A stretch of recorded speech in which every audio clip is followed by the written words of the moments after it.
this afternoon.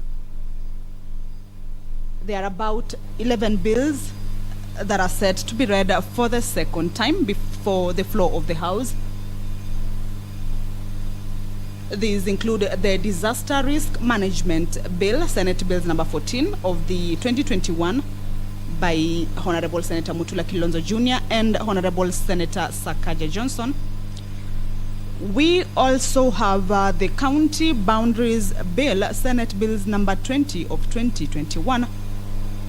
This one is by Honorable Senator Mutula Kilonzo Jr. It will be a resumption of a debate interrupted on Wednesday, 13th October 2021. And members will be expected to vote on this. We also have the Lifestyle Audit Bill, Senate Bills number 36 of 2021. This one is by Honorable Senator Farhia Ali Haji, which is also a resumption of debate interrupted on Wednesday, 13th October 2021. About 3 bills, among them the Office of the County Printer Bill, Senate Bill number 13 of 2021, the Investment Promotion Amendment Bill, Senate Bill number 2 of 2021, and the Natural Resources Benefit Sharing Bill, Senate Bill number 25 of 2020, will see the House proceed on a committee of the whole to deliberate on these bills and take a vote on them. We also have about 4 motions on reports that the Senate members will this afternoon be expected to consider. Some of the motions, one is by Honorable Senator Rose Nyamunga. This one is on recognizing and appreciating the elderly by county governments. Then we also have a motion by the Chairperson Standing Committee on Health, and this one is on the adoption of the first progress report of the Standing Committee on the health on the COVID-19 pandemic situation in Kenya.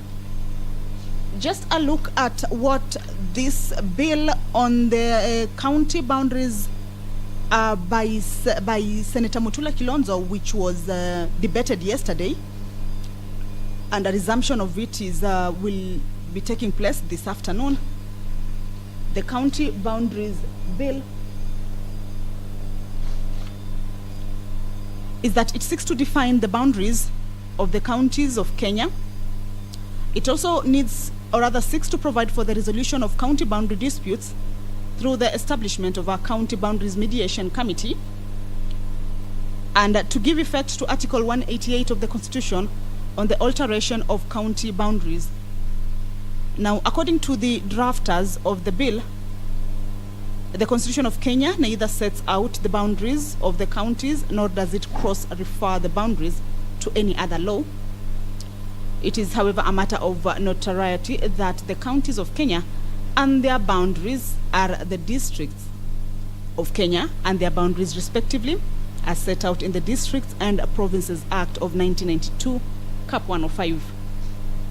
The bill, therefore, seeks to clearly define the boundaries of the counties of Kenya by bringing into its first schedule the boundaries of Nairobi area and other 46 districts of Kenya set out in the Districts and Provinces Act of 1992. According to the drafters of the bill, this will cure the current absurdity where the boundaries of districts reposed in the Districts and Provinces Act are deemed to the boundaries of the corresponding counties.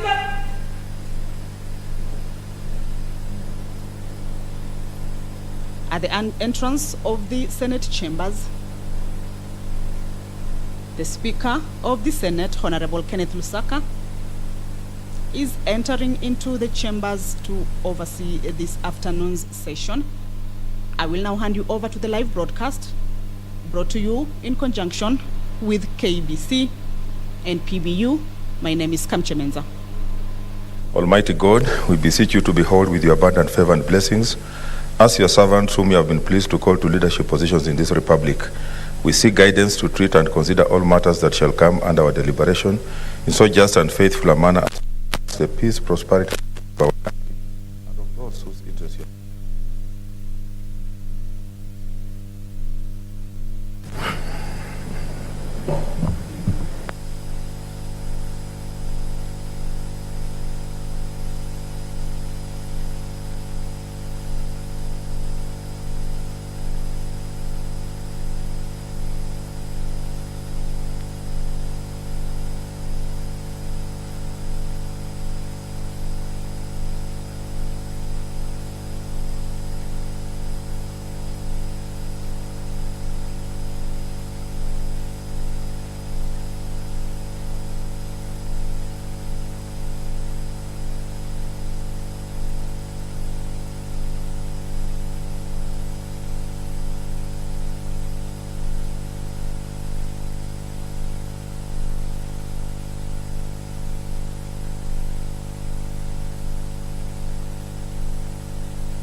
Administration of oath, communication from the chair. Number 3, messages. Number 4, petitions. Senator Lelegwe.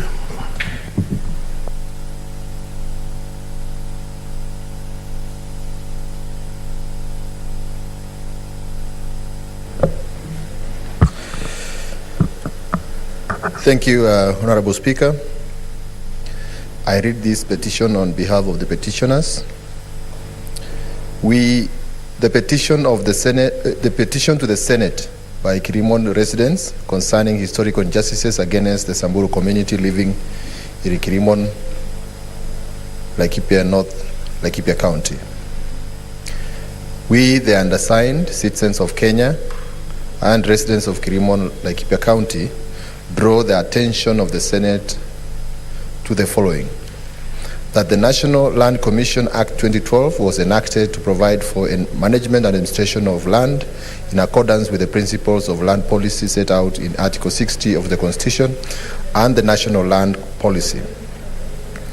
The enunciated principles include the principle of equitable access to land, the security of land rights, and as well the settlement of community land disputes using local initiatives. That the Samburu community have often been depicted in postcards, coffee table books, and the popular media as generously adored girls or as glamorous bachelor warriors roaming in the countryside engaging in livestock theft against their neighbors and illegal others. That the British colonial government founded the African Livestock Marketing Organization, later transformed into Livestock Marketing Division (LMD), to spearhead the livestock development and marketing. The policy development became a nightmare for the Samburu community. To date, the LMD is seen as a curse to the Samburu community land rights. That the establishment of the Isiolo holding ground in 1952 by the colonial government as a quarantine and disease screening area for pastoralist cattle prior to traveling further south for sale was originally only 16,000 hectares, but over time expanded to an area of approximately 125,000 hectares. This expansion expanded the southern LMD territory to the current Laikipia County, further displacing the Samburu from their traditional lands. That the changes in land tenure introduced by the colonial government and later the independent government affected the Samburu negatively. The nomadic pastoralist Samburus remained largely landless.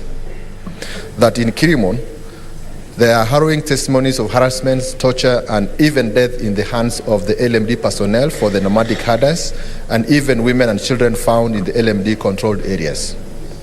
That the Samburu community have depicted as illegal herders and troublemakers in the vast ranches of Laikipia County.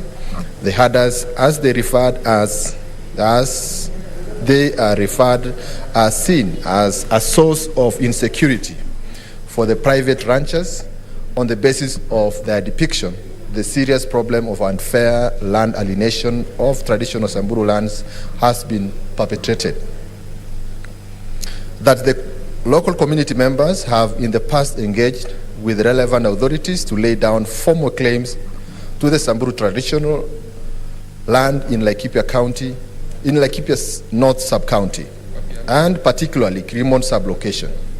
As early as 1990s, local delegations met with several national leaders to resolve the matter, that is in 2003 to 2007.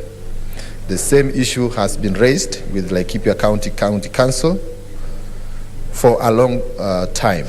In particular, in 1996, this was petitioned to the County Council during the leadership of Mr. John Lekopien, with no success.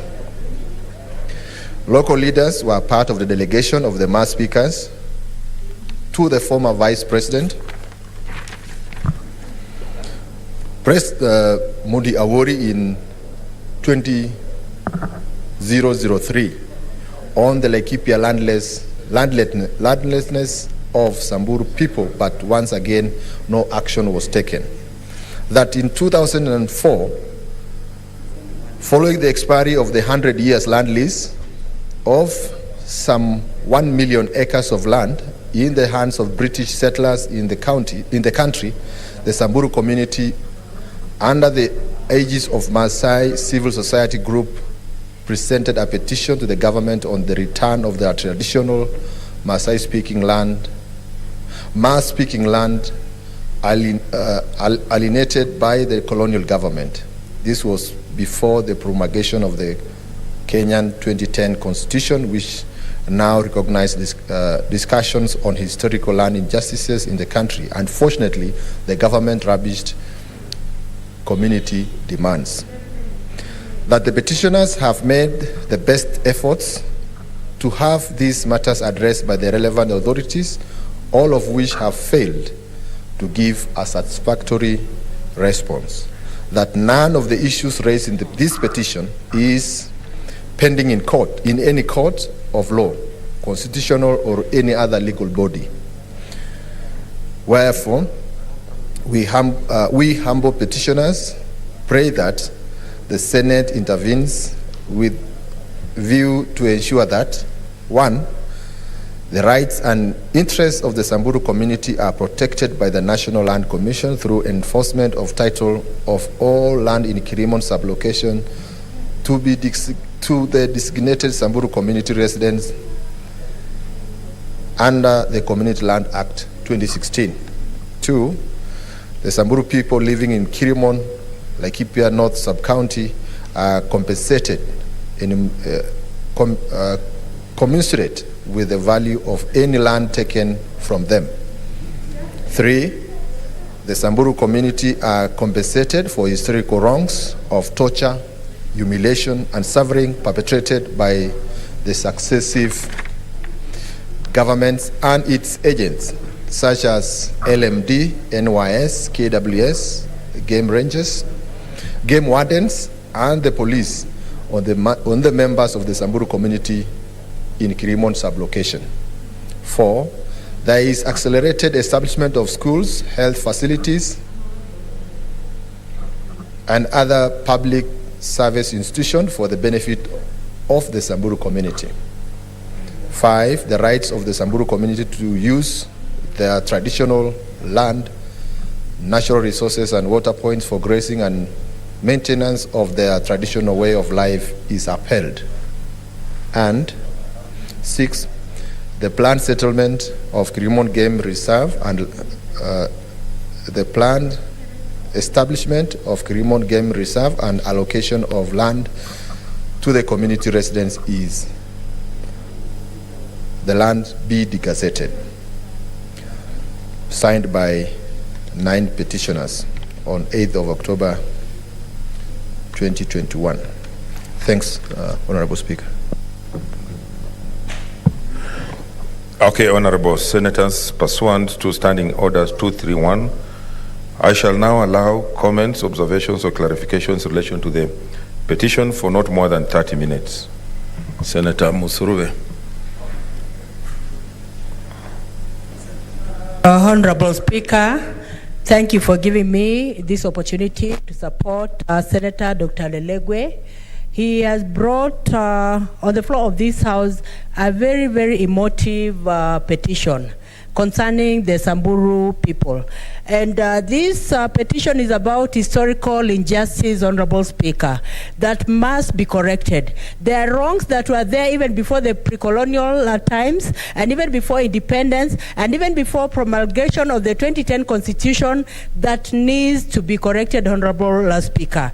The Samburu people actually laid this petition, and they even approached Hon Mudi Awori when he was in a position to indeed help them, but this issue issue did not really favor well, and it was not corrected, Honorable Speaker. Now that the 2010 Constitution has been enforced and it talks about counties, the petition has also come on the floor of this House.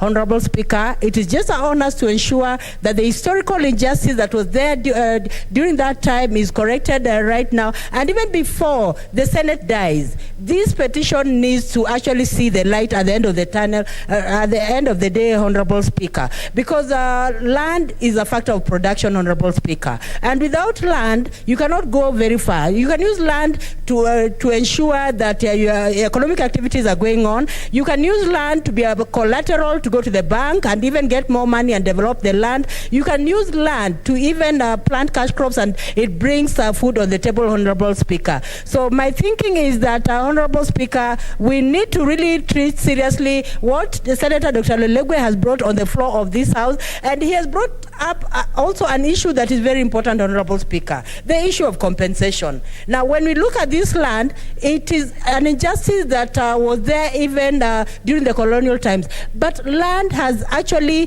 the value of the land has gone up. So if there's any form of compensation, Honorable Speaker, then the monetary compensation should be according to the value of the land now, Honorable Speaker, not during the colonial times, Honorable Speaker. And Honorable Speaker, it is very clear in our Constitution that Kenyans must be protected. And even those who are not able to afford protection, social protection for themselves and even for their families, the state is obligated by the Constitution to ensure that it is protecting such individuals. So, Honorable Speaker, I support this petition, and I want to say, Honorable Speaker, we have a duty to protect the people of Samburu, as Dr. Lelegwe has brought on the floor of this House. The people of Samburu need to be respected. The people of Samburu need to be protected for the purpose of prosperity, Honorable Speaker. Thank you. I support this petition. Senator Cheriot. Thank you, Mr. Speaker, for giving me this chance to add my voice to this very interesting petition about the Kirimun, by the Kirimun residents of Laikipia and also largely Samburu County. Mr. Speaker, this is a very sad story, reading and listening to what Senator Dr. Lelegwe was presenting before the Senate about the things that members of this community have had to put up with. And it dates back as early as pre-colonial days, that even post-colonialism, the black man came in, but the policies of the white man still reign in that particular part of the country. And it's unfortunate that in the 21st century, leaders still have got to call upon us. But then there's a silver lining out of this, Mr. Speaker. I don't believe that it was for maybe lack of alternatives that they brought this petition before the Senate. I'm sure they skimmed through the length and breadth of the Republic, saw the options that are available for them, and chose this particular august House as the place where they think their rights can be guaranteed, Mr. Speaker. Therefore, it will be a great travesty of justice, Mr. Speaker, if the committee that you charge with the responsibility of responding to this petition just brushes it over and maybe don't give the kind of response that the residents of the Kirimun residents are looking forward to from the Senate.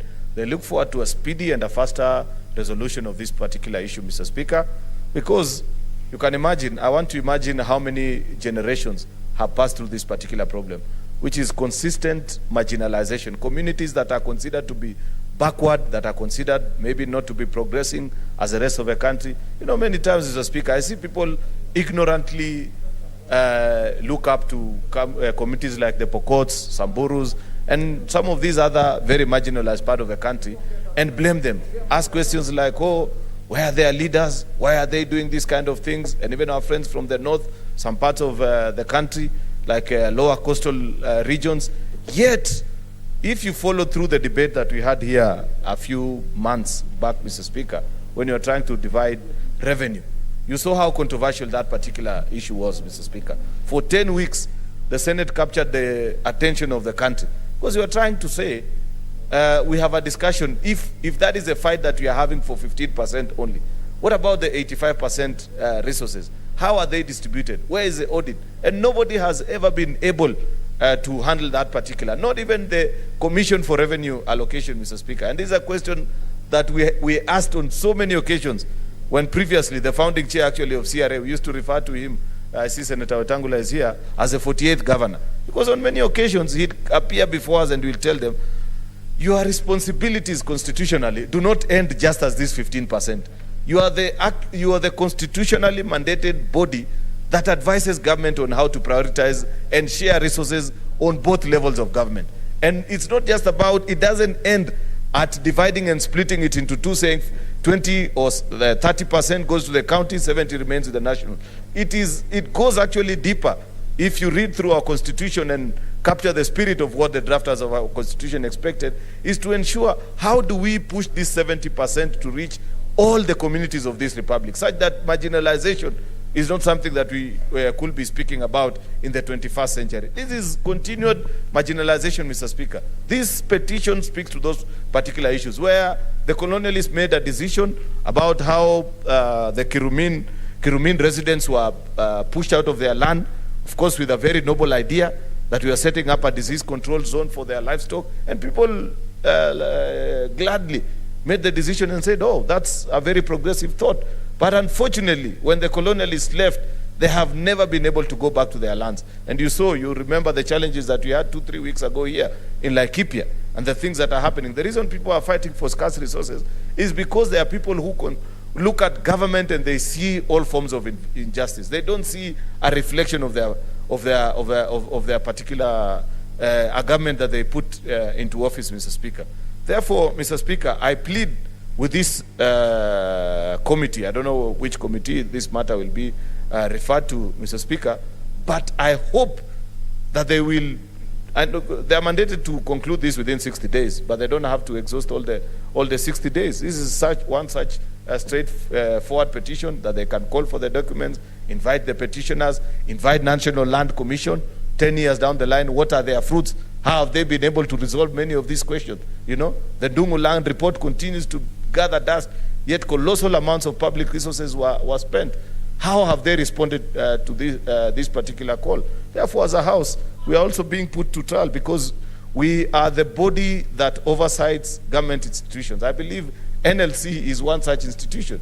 It is upon them to come and table before us how many issues they have been able to resolve. I don't believe that it was a dream of the drafters of our constitution for NLC to only be handling compensation matters. And we know what the motivation is for them to expedite those issues.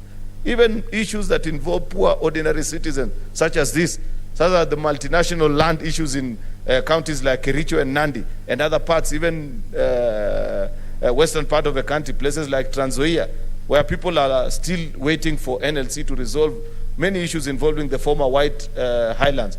They should come to this House and table that report and say how many issues involving ordinary citizens they have been able to adjudicate and give a final verdict, so that if people are dissatisfied, they can move to court within 2 or 3 years. We resolve that matter and we move. Therefore, Mr. Speaker, this is one petition we'll keep a close eye on, with the hope that indeed a well thought out resolution to this particular matter will be found, and the residents of Kirumin will thank the Senate and say indeed it was worth going before them to seek solutions. Thank you, Mr. Speaker. Senator Agnes Mudhama on Zoom.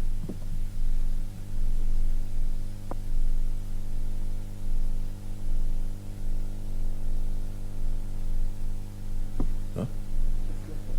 Okay, Senator Mogeni.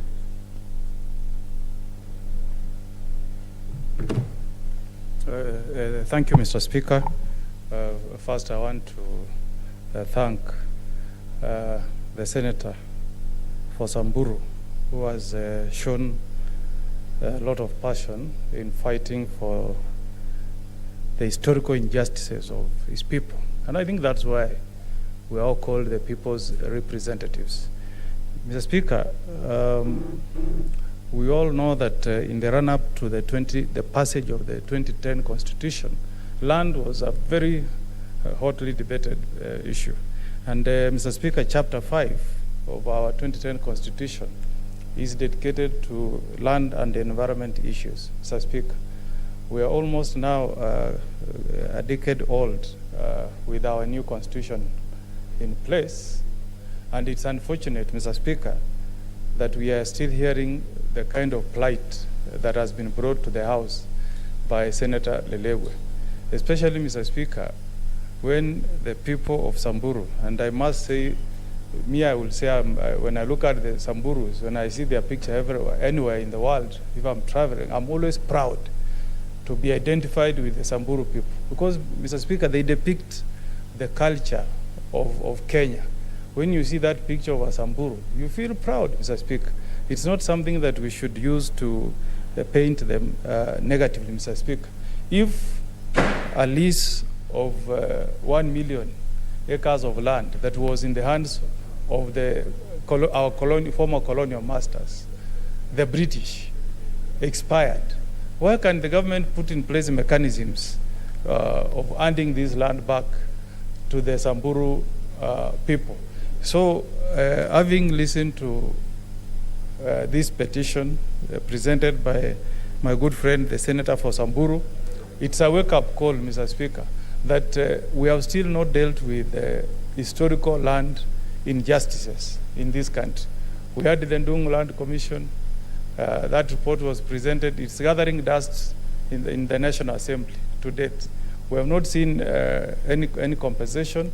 And I think the Minister for Lands, the Chairman of National Land Commission, my good friend, Gerald Otachi, should initiate some urgent measures of addressing some of these injustices. Otherwise, Mr. Speaker, it doesn't make sense to Kenyans like the people of Samburu who have suffered for many years. You can see Mudi Awori, who was vice president way back in 2004, made promises to the people of Samburu, and nothing has been done to date.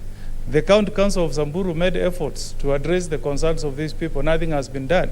And Mr. Speaker, I recall that in 2008 in Australia, the Prime Minister then, Kevin Rudd, apologized. He made a formal apology on the floor of Parliament to the Aborigines of Australia for the historical injustices these indigenous tribes had faced in Australia. So why can't we as a government also be courageous enough, come out and admit that some injustice was meted out to some tribes in this country, apologize to them, organize for their compensation so that we bring this to a close. Otherwise, Mr. Speaker, this will be a problem that will remain for many generations to come, and I don't think it's fair. So I hope that the committee that will be tasked to look into this matter will go to the bottom of it, and it will make recommendations that will bring the suffering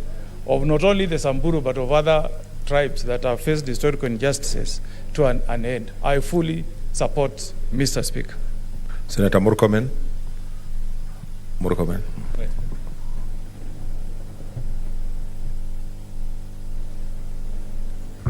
Mr. Speaker, thank you very much for that opportunity to speak to this very important petition affecting the people of Kirimun concerning historical land injustices, touching on the people of Samburu living in Laikipia.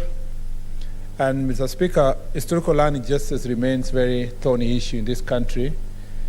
The Constitution was passed, like Senior Counsel Omogeni is saying, in 2010, with a view to resolve, among others, the thorny issue of historical land injustices. There was a commission that was established, the TJRC, Truth, Justice and Reconciliation Commission, that was expected to become part of the solution to the problems bedeviling this country. Unfortunately, we live in a nation where we fear confronting our challenges. And one of the biggest problems affecting this country is conflict of interest.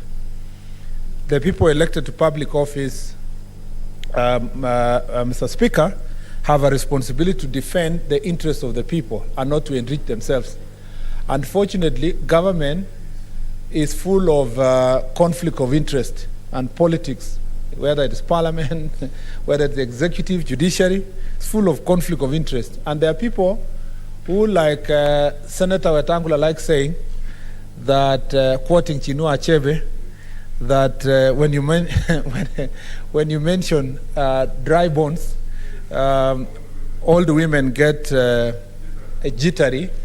Mr. Speaker, to be very careful, I'm quoting Chinua Achebe. It's not me, neither is Wetangula who said as much. And I believe even old men get jittery. For purpose of Senator Rose, who is looking at me very seriously. Mr. Speaker, because of the conflict of interest that is affecting this country, every time the word historical land injustices is mentioned, Mr. Speaker, there are people who become completely uncomfortable in this country because they think that the land they have, or perhaps they believe or they know that the property and land they have, they acquired illegally. We should reach a stage, I know for sure, I can almost swear an affidavit that Senator Rose Nyamunga is not one of them. Mr. Speaker, I was trying to say that we need to reach a stage in Kenya where we confront our challenges, where we face our giants, where those who are in public office, including ourselves who are politicians here, are willing to have a face-to-face conversation with people of Kenya and say, this is what we've done, but the problems end here. But the problem we have in this country is a lot of hypocrisy. The people who pretend to profess, Mr. Speaker, public or virtues publicly, and of accountability, of transparency, are the same people who are uncomfortable when poor people, particularly this group of people in Kirimun, when Okiek speak about land injustices, when Samburu people talk about land injustices, when, Mr. Speaker, slum dwellers speak about land injustices in around this country, when, Mr. Speaker, people of every part of the country, if you go to Nyeri here, there are so many people who are making a lot of complaints because they were pushed from Kieni and other areas there away from their big lands, Mr. Speaker, so that they can accommodate Mabwenyenyi. If you go to Rift Valley, you will have many community people who are complaining about where historically they used to live and were moved for benefiting a few big people who are controlling government at that point in time. I really want to ask young leaders in this country to read the history of this country. I know many people, I know because of culture of social media and WhatsApp and all these things, very few people read. People need to learn that if we don't read our history to understand where we come from, we may never confront the challenges that are facing our country in future. And as part of the dealing with this problem that Senator Lelegwe has brought, I want to first start by saying young people of Kenya like Senator Ngugi and the generation behind him should start by reading. Read the history of the country. Read biographies of people like Professor Wangari Maathai.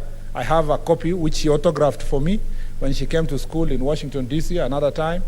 Mr. Speaker, I have the one for Nyachai, who also autographed his for me. It has very good part on historical land injustices. I see every time I travel with Senator Wetangula and Senator Orengo, they always have a book by their side. Everywhere they go, they read. And if you sit with them to listen to their stories, you realize these are people who have content because they read. But current generation, we don't read. We are always on WhatsApp, Twitter, small message, and we think we are a big person because you control some followers on social media. We need to understand the history of this country and know that, Mr. Speaker, learn from our people who have gone ahead of us, our elders and people who are experienced.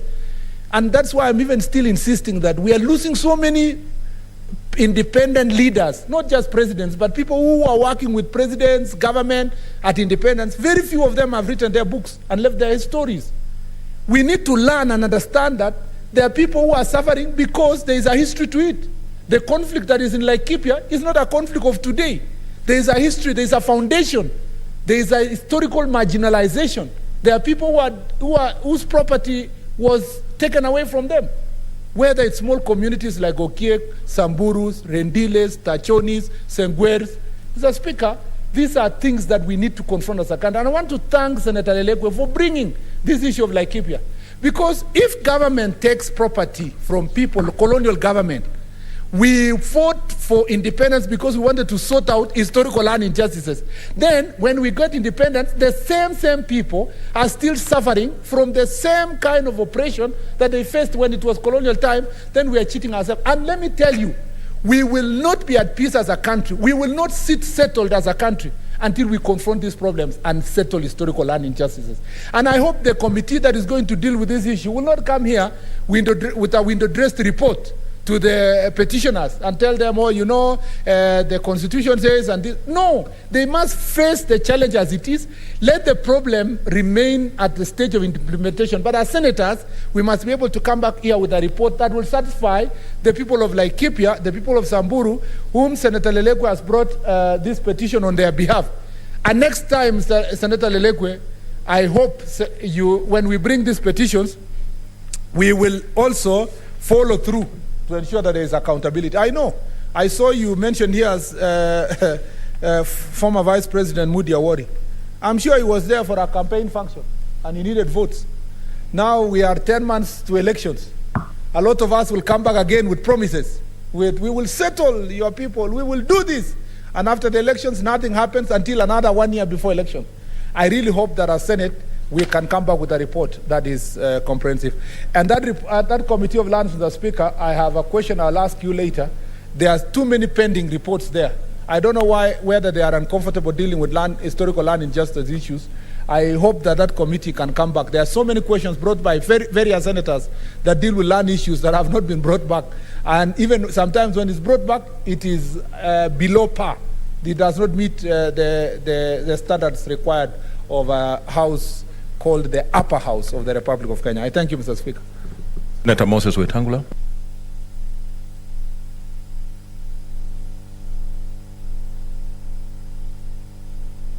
Thank you, Mr. Speaker. Mr. Speaker, I'm happy that the distinguished Senator Elgeyo Marakwet has the courage to decry the death of reading.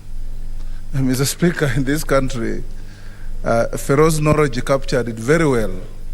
He said we have reached a stage in our country where people will only read books if they are written in cartoon form. Otherwise, they have no time to read. We must embrace reading. Mr. Speaker, I support this petition, and this petition is extremely weighty. It's weighty, Mr. Speaker, because it addresses an issue that has bedeviled this country for the last 50 or more years. Kenyans were brutally uprooted from their ancestral lands by the colonial administration, some dumped in camps, others pushed away from prime grazing and agricultural land to very marginal lands where they can barely survive. And Mr. Speaker, independence came with hope. Independence must have brought restoration of people's rights, people's interest in their land, and resettlement. For over 50 years, Mr. Speaker, this country has been talking about land, talking about resettlement, talking about restitution, and it doesn't happen. Mr. Speaker, we have the Truth and Justice Commission that prepared a report on historical injustices. All these things are captured in that report.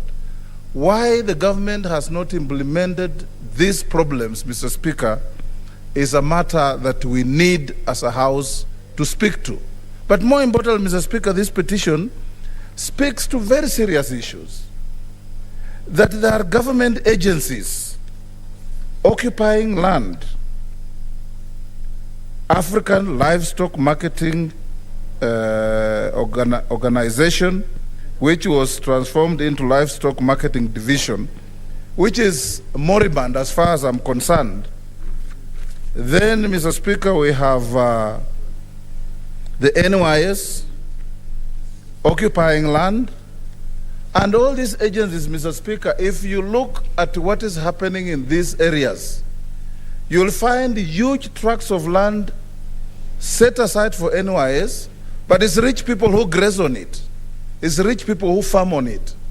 Because NYS itself has no resources to carry out farming. And this is not right, Mr. Speaker. Mr. Speaker, you have been at DC before and you have seen this happen. At this day and age, Mr. Speaker, when there is a serious conflict between herders and farmers who are settled in those areas. I cannot imagine that the county government of Laikipia is gazetting a game reserve against the interests of local people who can graze on this land. This country, Mr. Speaker, has enough game reserves. This country has enough game parks. We don't need to deny people grazing rights to create room. In fact, we live in a country, Mr. Speaker, where it is so bad that if a criminal storms into somebody's home and kills his livestock, nothing happens. If a stray person kills a wild animal, it becomes headline news. This is not right, Mr. Speaker. This land, Mr. Speaker, the issues are not new to some of us. We know about it. I've read about it. The land in issue, Mr. Speaker, is 306,000 acres of land that ought to benefit the Samburu people, spreading from Samburu County to Laikipia. We went to Laikipia recently, Mr. Speaker, with Senator Mohamud here and Senator Outa. And you see people crammed in small plots next to 100,000 acres of land owned by a foreigner and being held as a conservancy, and they cannot graze onto that land. If you read the history of this Karaminu village, Mr. Speaker, you'll find that the land of the Samburu, at independence, the British government settled Johnnies, as they are commonly called, former British soldiers, on African land. They were given titles, they live on this land, they bequeath it to their children, land they never bought, and the locals are there squatting on the periphery of this land, being shot at when they trespass, being arrested when they trespass, being prosecuted when they trespass, and the animals being confiscated and sometimes auctioned or taken away by big people. This can't be the country we want, Mr. Speaker. This can't be the country we live in. We want justice for everybody. Justice for a foreign settler must be justice for a local individual. We cannot, Mr. Speaker, stand here and talk about Kenya being multiracial, multi-ethnic, multi-everything, and we are treating our own indigenous people as second-hand citizens. When we were in Laikipia recently, Mr. Speaker, we were told locals, and when you are there and you look down the valley in Baringo, it looks like hell. These people with livestock must cross over to Laikipia where there is rain, there is water, there is pasture to graze. When they arrive there, hell breaks loose. This land belongs to Kuki Coleman. This land belongs to Olpajeta. This land belongs to Solio. This land belongs, I don't know to who. Some of these lands, Mr. Speaker, I dare say, their 100-year leases, 99-year leases have expired. And instead of the government adhering to the new constitution of public participation to call the original owners of this land and ask them, what do you want? Leases are being secretly renewed at the Ministry of Lands. Somebody living in London owns land in Kenya. They visit as a hobby, as a holiday, with their friends to show off how vast land they own in a place they don't live. And the ordinary people here are suffering. This has to be stopped, Mr. Speaker. And I want to urge the committee that you are going to give this particular petition to be trend-setting. Like Murkomen has said, we don't want them to come here with superlatives that make no sense to anybody. They'll come here and say, oh, we have looked at the rights of people, everybody has a right to own land. We know that. What about the dispossessed? Do they don't have rights, Mr. Speaker? I sympathize with the people of Samburu. I support the senator for Samburu, and I want this matter to be looked at in depth, far and wide, to restore justice to these people who have been dispossessed historically and in contemporary times. And it is not right. Mr. Speaker, I support this petition, and when it comes to hearing in the committee, Mr. Senator Lelengwe, invite some of us to come to the committee as friends of the committee and offer our professional experience, our legal training to help solve problems that are not necessary to be part of our current history in this country. Thank you, Mr. Speaker. Senator James Orengo.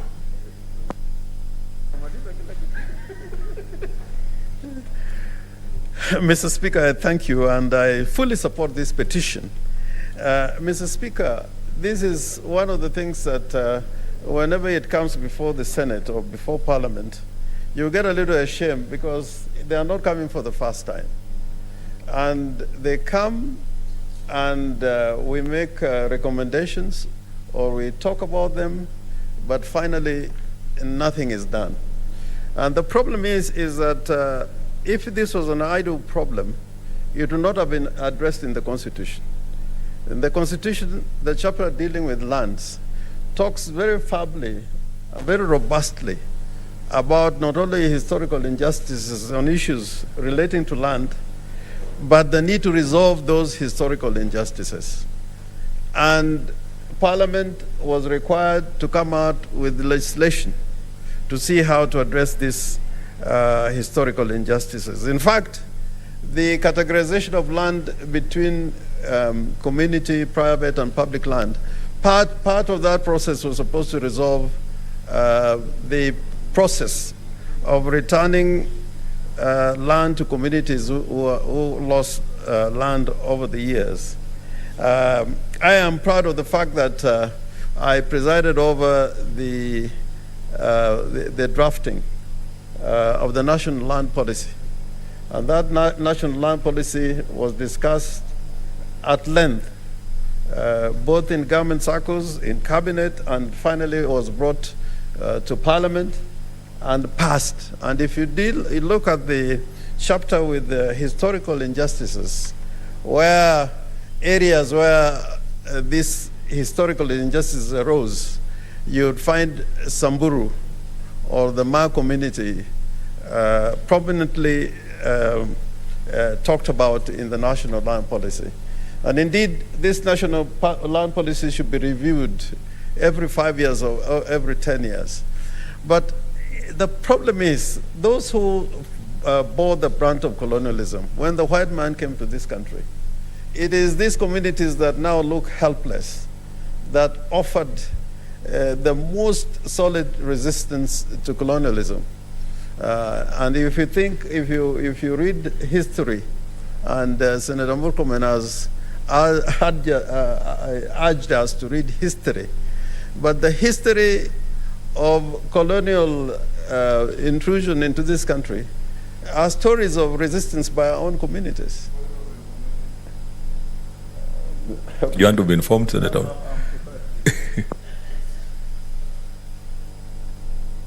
Somebody should. Yes, happy is straight. Yes.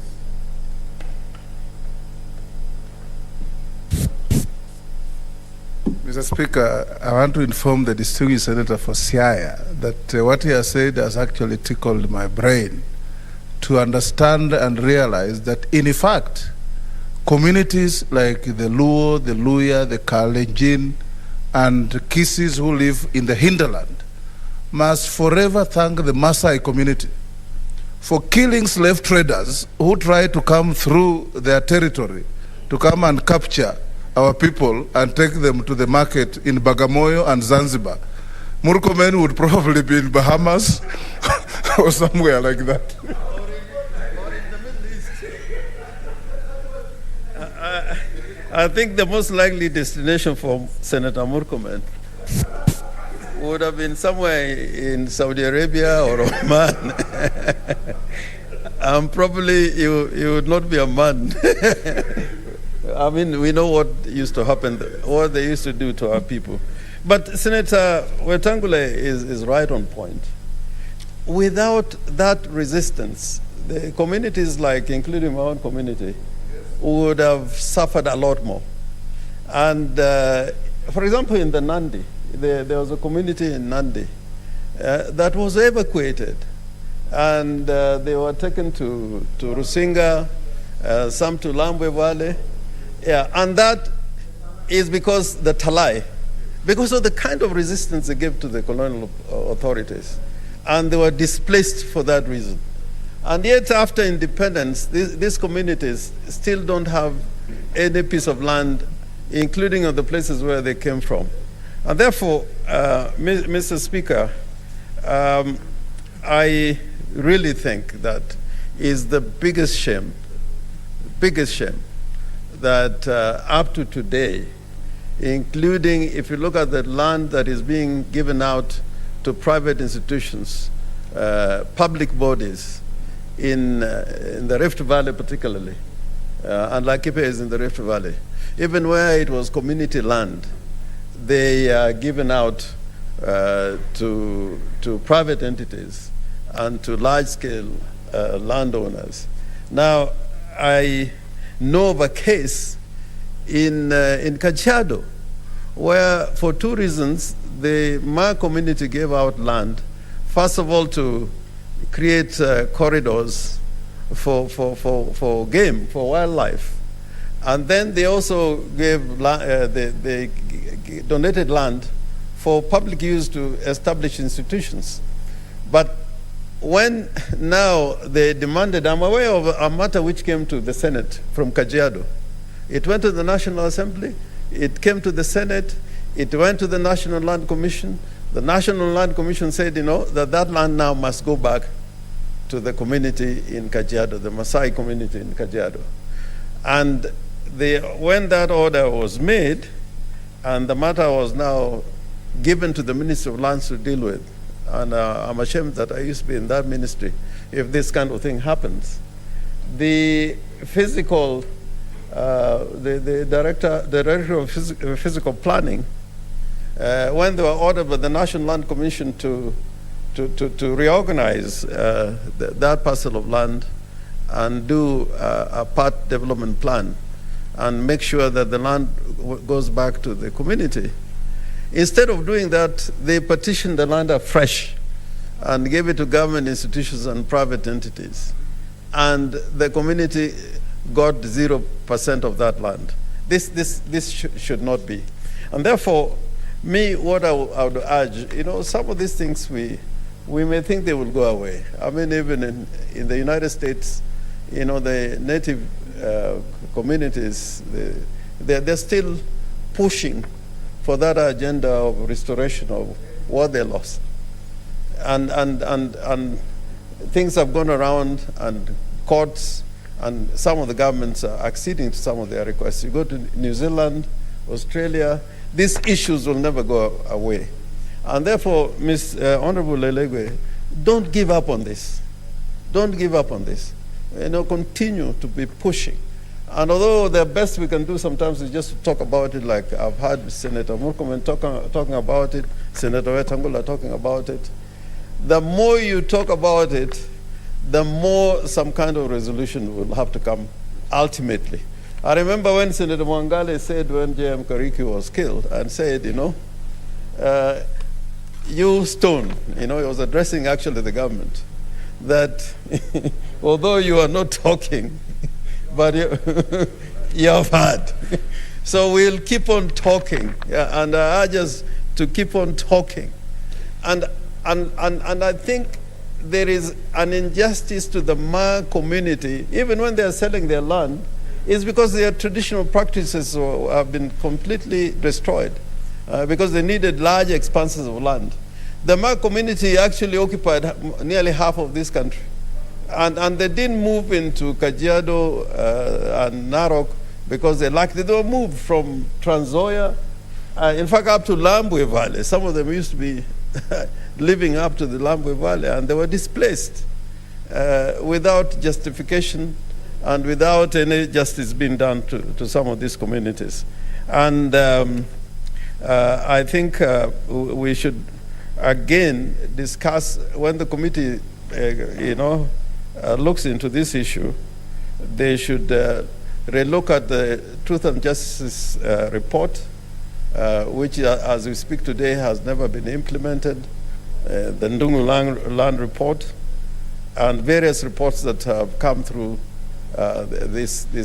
through Parliament, and particularly the National Assembly. I think these land questions, many of them have gone to the National Assembly. But I am saying this also trying to remember that today is Nyerere Day. And in Tanzania, in Africa, people are celebrating. You know, one of the things that Nyerere did was to ensure that the Maasai and those communities in Tanzania that were being seen as described by the Legwe as only fit for postcards.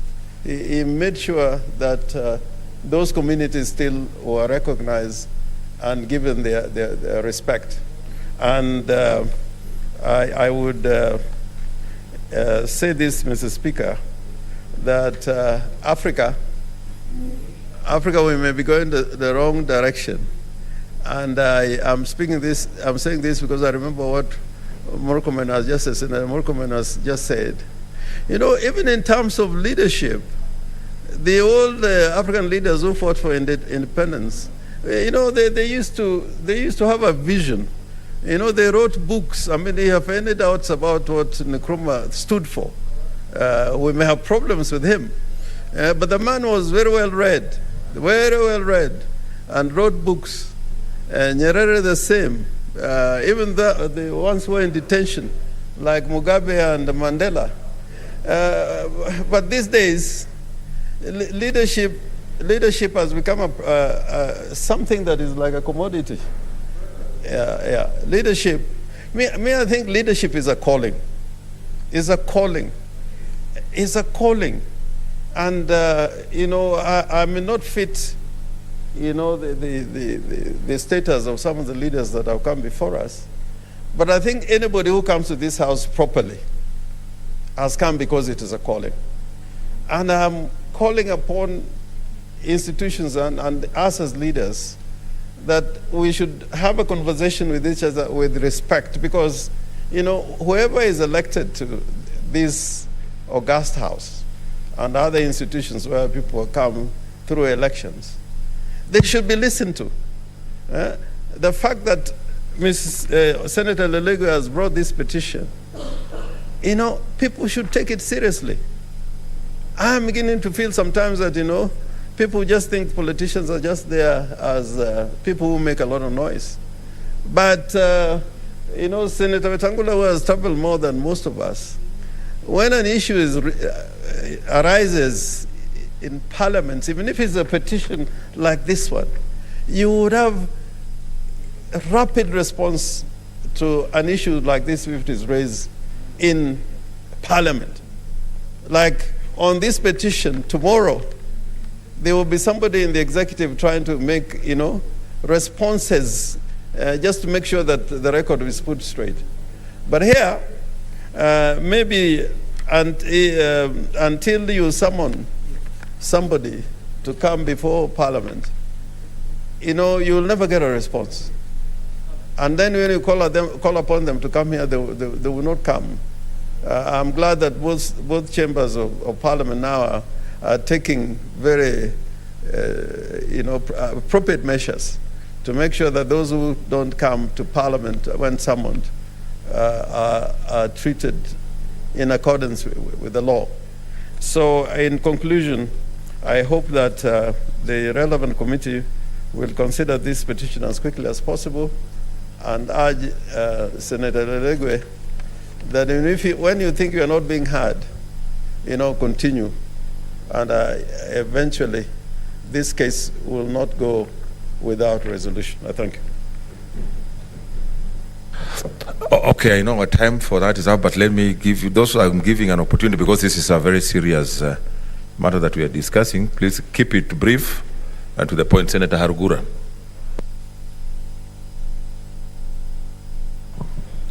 Thank you, Mr. Speaker, for giving me the opportunity to commend Senator Dr. Lelegwe for coming up with this petition on behalf of the residents of Kirimun in Laikipia South.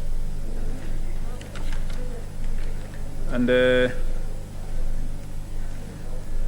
Mr. Speaker, this issue of pastoral community land is an issue which is still persisting everywhere, where pastoralists have been displaced and land has been allocated to other individuals, or even for conservancy purposes. And now, because they are still pastoralists, they are still practicing their way of life, and the land has been taken, it becomes a point of conflict. And they are always accused of encroaching, while actually it's the other way around. Their land has been taken while they're still around and they're still practicing pastoralism. This could easily be attributed to the colonialist mentality, where what they call terra nullius, which is that they came here thinking that land belongs to nobody, that those of us who are living on those lands didn't have any rights, and it's the white men who came first here, the ones who are now determining who the owners are. That's how they allocated them large tracts of land, and pastoralists are being displaced. Mr. Speaker, the petition is very clear, the effort the community has done in addressing this issue. As the Senator has enumerated the various, whatever they have done in terms of approaching national government leaders in the previous governments, talking to the Laikipia County Council, visiting the Vice President by then, Mudi Awori. But the most important thing is, once even these leases of those conservancies or ranches expired, the government did not see it fit to return it to the original communities, knowing very well that those are the people whose livelihood depended on that land. And for those who have referred us to history, I'm not a historian, but I read somewhere that actually the departing point between President Jomo Kenyatta and Oginga Odinga, the vice president, was actually the policies they had. Jaramogi had the policy of restoring the land to the Africans, which actually the president by then, Jomo Kenyatta, did not embrace, and that is one of their departure points, because the colonialists had grabbed African lands, now they are leaving. The question was, what happens to that? What happens to the Africans who have been displaced from their lands? And the best way would have been to restore it back to them. Unfortunately, the first government did not see it fit, and that is why we are still struggling, and that's why we are still having these problems. Now, coming to the prayers which this petition has placed before us. The first one on the issue of National Land Commission restoring the land back to the Kirimon, the Samburu community in Kirimon. Mr. Speaker, this is very important because right now the process of community land registration is going on, and these are the lands which these communities can register as a block community land so that they can continue with the way of life of pastoralism, which requires the community to hold the land as one. And that can only be done through the community land registration, which I urge the committee, when they are looking at it, they look it in that direction. The second one, the issue of compensation. I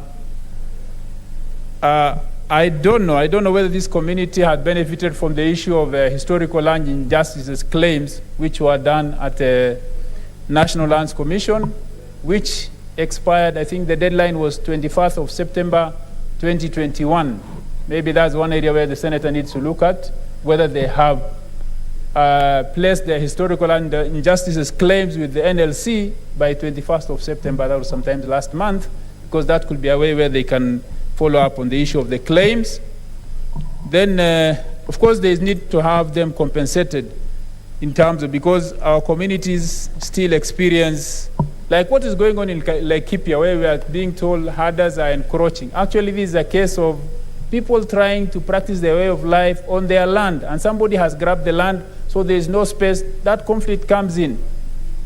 More often than not, if you overfly that part from Nanyuki towards Maralal, large tracts of land without no settlements on them, you are told these are the ranches, very good prime grazing areas for the pastoralists, but they have been fenced and nobody is there. The owners may not be even in this country, but the land has been fenced and you cannot access it. When you try to access, that's when you are told you are called an illegal herder on your own land. So that compensation needs to be done so that those communities can see what they can do.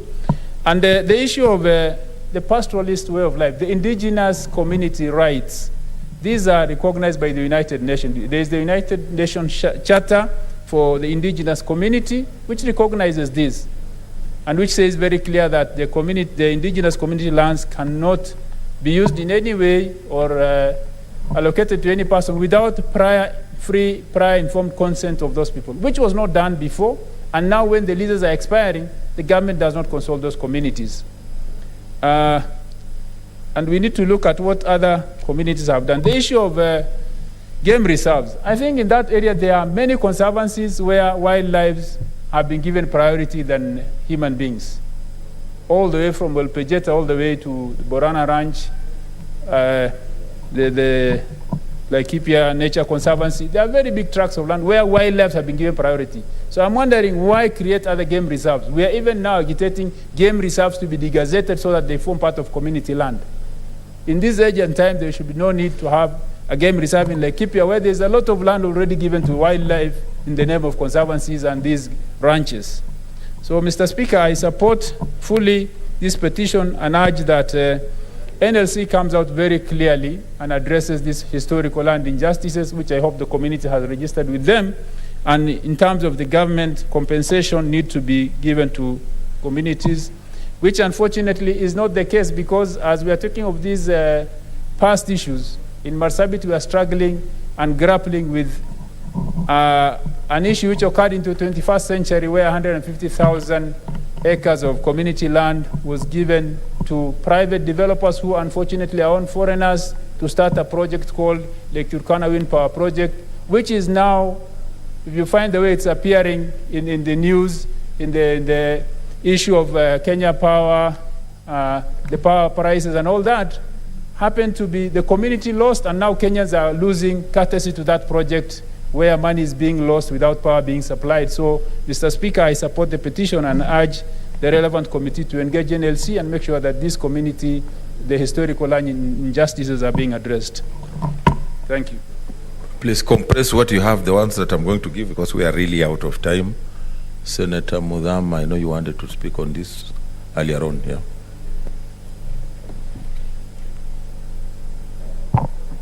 Thank you, Mr. Speaker.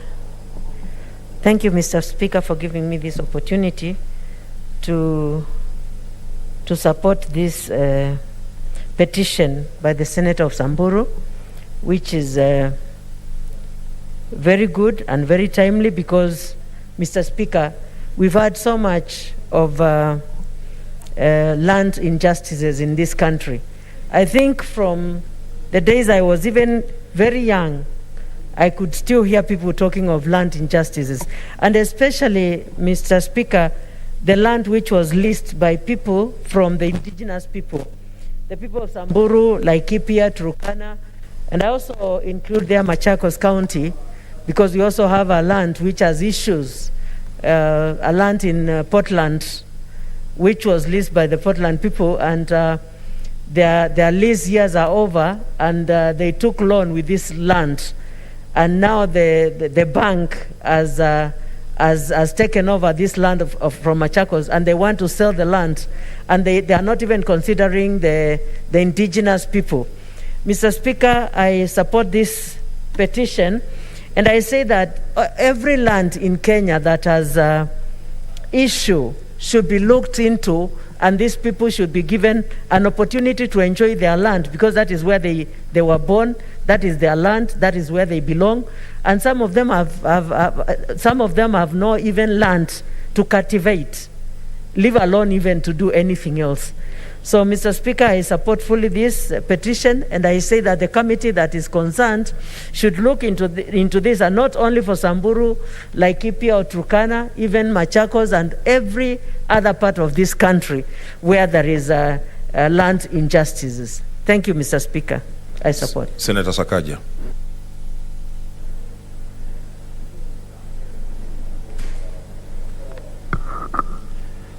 Mr. Speaker, I truly sympathize with the Committee of Lands in this House, because, as I think Senator Murkomen pointed out correctly, this committee has so many pending land issues and petitions. It has a lot of statements just because of the nature of land questions, and I believe in its competence. Mr. Speaker, many times I've suggested that the mandate of that committee be divided into other committees or subcommittees but it is what it is. Mr. Speaker, if today the late Dedan Kimathi was to raise up from the dead, or the great Mau Mau fighters, or the Masais and Samburus of yore who are fighting for independence, and you ask them, if we have truly gotten independence, they will say we have not gotten it. The clamor for independence was initially a fight for African land. If today the bulk of the large tracts of land are still not in African hands, I am not sure if we truly can say that we're independent.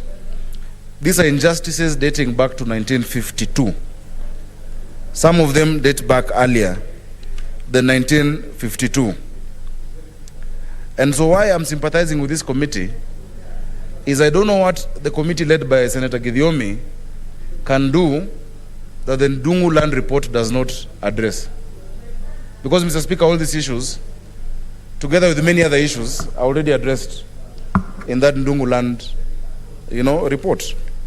So as a House, are we paying lip service to these people of Samburu, or should we be trying to address the real issue that exists in this country with respect to land? Mr. Speaker, earlier today, I had a group of residents from Jericho, Lumumba, in Nairobi, who are going through a matter that, Mr. Speaker, I'm bringing after I met chairman of more than 10 estates in Nairobi of urban renewal. But they asked me a very, I don't think it's a philosophical question. It's probably even a legal question that possibly Senator Murkomen or Senator Orengo can answer. And they asked, this land you're calling public land or county, the county land, who does it belong to? The Constitution says that public land is, the county holds it in trust for the people. So they asked, but are we not the people? These are residents just from my office, from Jericho and Lumumba. They said, but are we not the people? Does it mean that then, and then also, who is the county if not us? We're the county. Mr. Speaker, if this is public land, aren't these Samburu people the public? Aren't they Kenyans, Mr. Speaker? Why is it that the people of Senator Lelegwe consider themselves or are considered by others as second-class citizens, and then we give preferential treatment to other sections of our society? Mr. Speaker, I think if we are serious about this, instead of, and Senator Lelegwe, I can see the prayers by your people about titles, about compensation, about historical wrongdoings. There's an entire report, the Ndungu Land report, that talks about this, even in this area. I don't know what Senator Gidiomi will do beyond that. It's not that I lack faith or confidence in the Senate. But, Mr. Speaker, why don't we as a House bring that report here and deal with it? Because it's stuck in Parliament. And we are Parliament. The people you're mentioning are not in this House. We are here. If it came today, we'll deal with it, Mr. Speaker. Otherwise, Senator Orengo has been the Minister for Lands. The issue he was talking about has been there. It will be there. The next Senator for Samburu will bring this again. The other Senator of Samburu will bring it again. So let's deal with other issues. I'd rather this committee helps me with the issue of Martin Luther Primary in Madaraka, which I brought yesterday. They help me deal with other matters also, which can be sorted out quickly and not in a report that has already been passed by this House. So we commiserate with you, Senator Lelegwe, with your people. If you require any further support, we will be there. But my heart goes out to those people and to how we might be almost, to an extent, dishonest, that just an interaction of this committee and NLC will sort out this issue, Mr. Speaker. We need something bigger. We need to pass a resolution of the House, not just a report. A report is given back to petitioners within 60 days. Why can't the Senate pass a resolution, a motion be brought after the findings of that committee, and we resolve how to deal with this issue? Otherwise, a report will be given. Senator Lelegwe will like the report. It might even be the hardest, with the biggest recommendations, but there's no resolution of House of Parliament. Let us convert this into an actual motion with the specific prayers turned into recommendations, and we actually resolve as a House on how to deal with these issues. Mr. Speaker, I support the petition.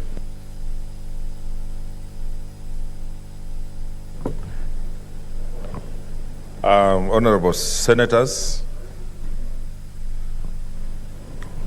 pursuant to Standing Order number 2321, The petition is committed to the Standing Committee on Land, Environment and Natural Resources, which is the relevant standing committee for its consideration. In terms of Standing Order number 232, the committee is required in not more than 60 calendar days from the time of reading the prayer to respond to the petitioners by way of a report addressed to the petitioner and laid on the table of the Senate. I thank you. If it has to come in another form, it's still open. Next order. Order number 5, papers. Leader, majority, is it?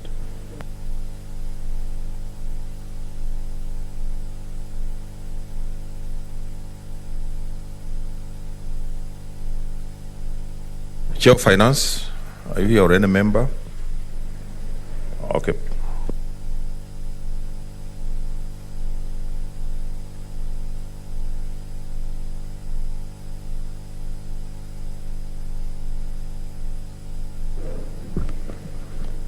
Mr. Speaker, sir, I beg to lay the following paper on the table of the Senate today, 14th October 2021. The report of the Standing Committee on Finance and Budget on the status of Kenya's stock of public debt.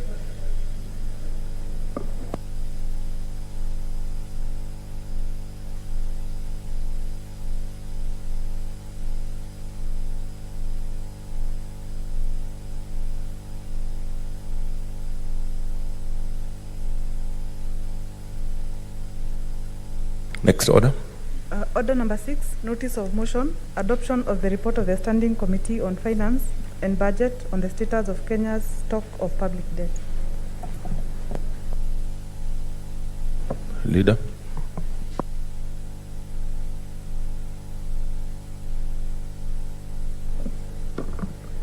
Mr. Speaker, notice of motion, adoption of the report of the Standing Committee of Finance and Budget on the status of Kenya debt of stock, that the Senate adopts the report of the Standing Committee on Finance on the status of Kenya stock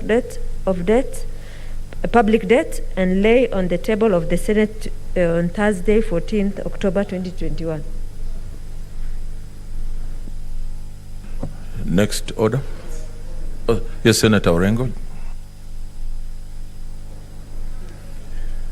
Mr. Speaker, I stand on a point of order and urge you, in exercise of your authority understanding order number 1, to give some directions on this matter, the notice of motion on the status of the public debt.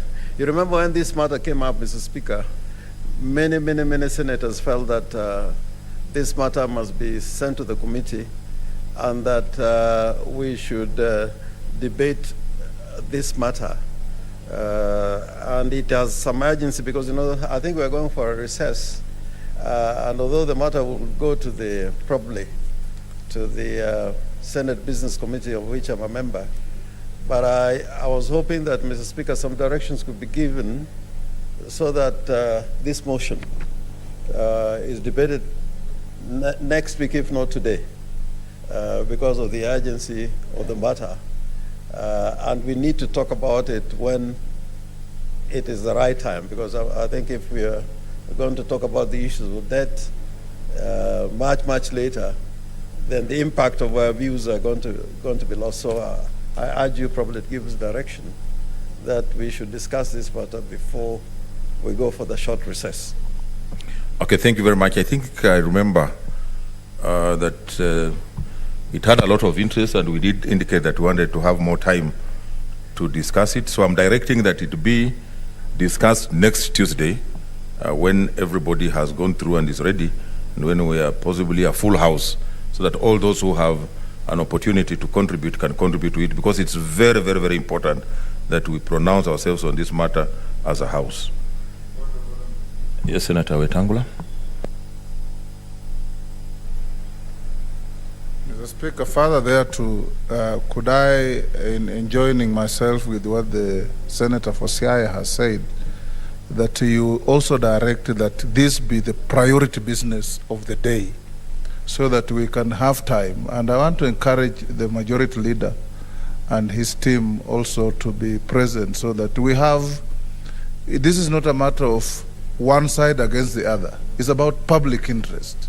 Public debt is hurting everybody, and we need to talk candidly about it, and that it be priority business on Tuesday. You're right, Senator Wetangula. The House Business had even said immediately it's tabled, it will be given the first priority. So really it will be a priority on Tuesday, and everybody will have an opportunity to pronounce himself or herself on the report. Next order. Order number 7. Senator Sakaja. Statement. Just a minute, okay.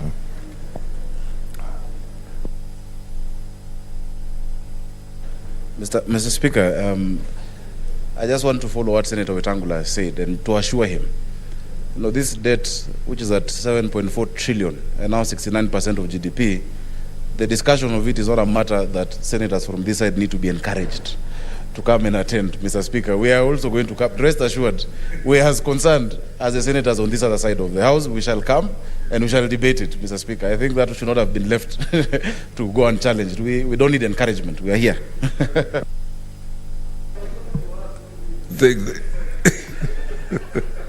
Thank you, Senator Sakai. It's so mixed now, we don't know which side is. Next order. Order number 7, statements. Senator Msurve has a statement under Standing Order number 47-1.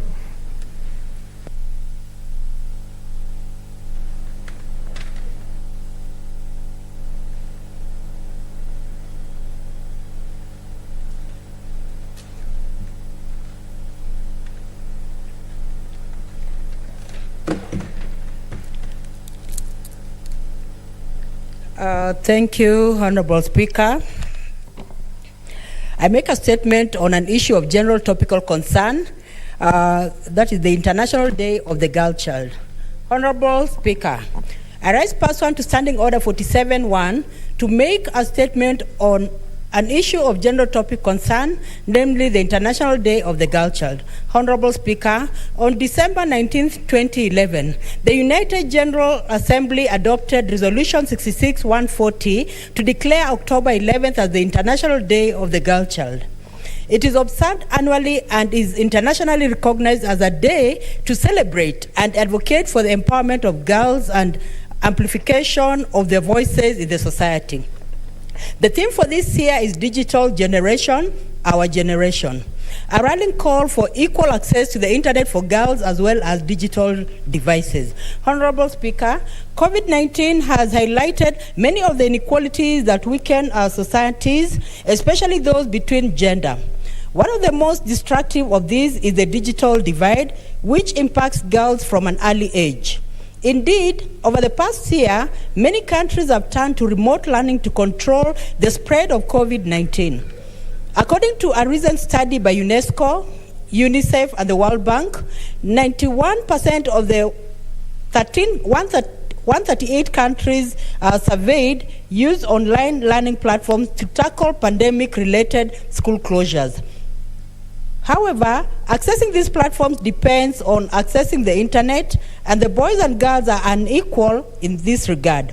In more than 2/3 of all countries, girls make up only 15% of graduates in STEM-related subjects such as science, technology, engineering, and mathematics. The internet gender gap is striking, especially in developing countries. Honorable Speaker, while girls play multiple important roles in the society and in the home, they face restrictive social norms and structural inequalities offline and online, which contribute to discrimination and violence in direct contravention of their human rights. The effects of the digital divide are immensely felt in the areas of education, job opportunities, politics, consumer satisfaction, health information, community involvement, government, and emergency information. Due to this gender digital divide, which existed long before COVID-19, many girls have missed out on educational opportunities during the pandemic. Limited internet access and a lack of digital skills prevent girls from taking advantage of remote learning. Their online activities are often restrained and monitored because of cultural norms. Honorable Speaker, the world needs to be alive to the fact that girls have the right to a safe and healthy life, not only during critical formative years, but also as they mature into women. If effectively supported during the adolescent years, girls have the potential to change the world. It is clear that girls are breaking boundaries and barriers posed by stereotypes and exclusion, including those directed at children with disabilities and those living in marginalized communities. The 2030 Agenda for Sustainable Development and its 17 Sustainable Development Goals, adopted by world leaders in 2015, embody a roadmap for progress that is sustainable and leaves no one behind. Achieving gender equality and women empowerment is integral to each of the goals. Honorable Speaker, as we commemorate this day, I call upon parents to make effort at ensuring that they empower both the boy and girl child on an equal scale in terms of education, opportunities, and family inheritance as well. We have an illustration of gender equality in the Bible, that is the book of Job 42:15, that clearly states that Job gave his daughters inheritance among their brothers. This is a model that parents need to emulate in narrowing the inequality gap amongst the children. Lastly, I call upon both the county and national governments to come up with progressive and sustainable programs that will enhance multi-sectoral opportunities of the girl child. Girls have equal ability and immense potential, and when we empower them, everyone benefits. Happy belated International Day of the Girl Child. I thank you, Honorable Speaker. Yes, Senator Wetangula.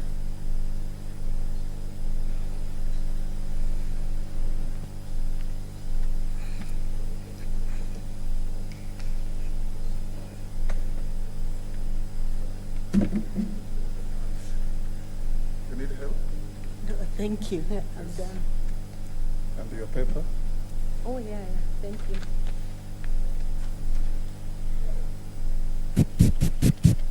Sorry, Madam Speaker. Madam Speaker, I know we agreed that we don't ride on statements, but I just want to raise one issue as we celebrate the Day of the Child. That something, and the Senator of Nairobi should be alarmed with this, because a man was arrested for kidnapping and killing children.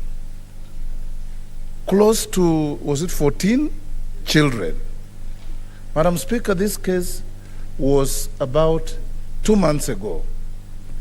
It is baffling and disgusting and actually alarming to hear that the same man escaped from a police station. If this man had confessed to having killed children more than 2 months ago, one would have expected that he had been charged and he was in a remand home, in prison. What was he doing in a police station so as to escape?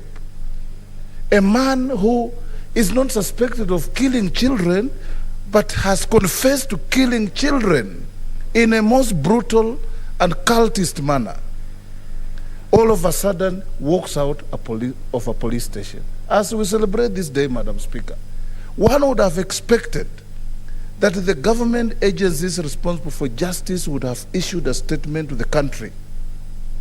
When a man of that nature escapes from lawful custody in comparable jurisdictions, like the UK, like the US, like Australia, like New Zealand, Canada, and so on, Madam Speaker, the government would be on its feet.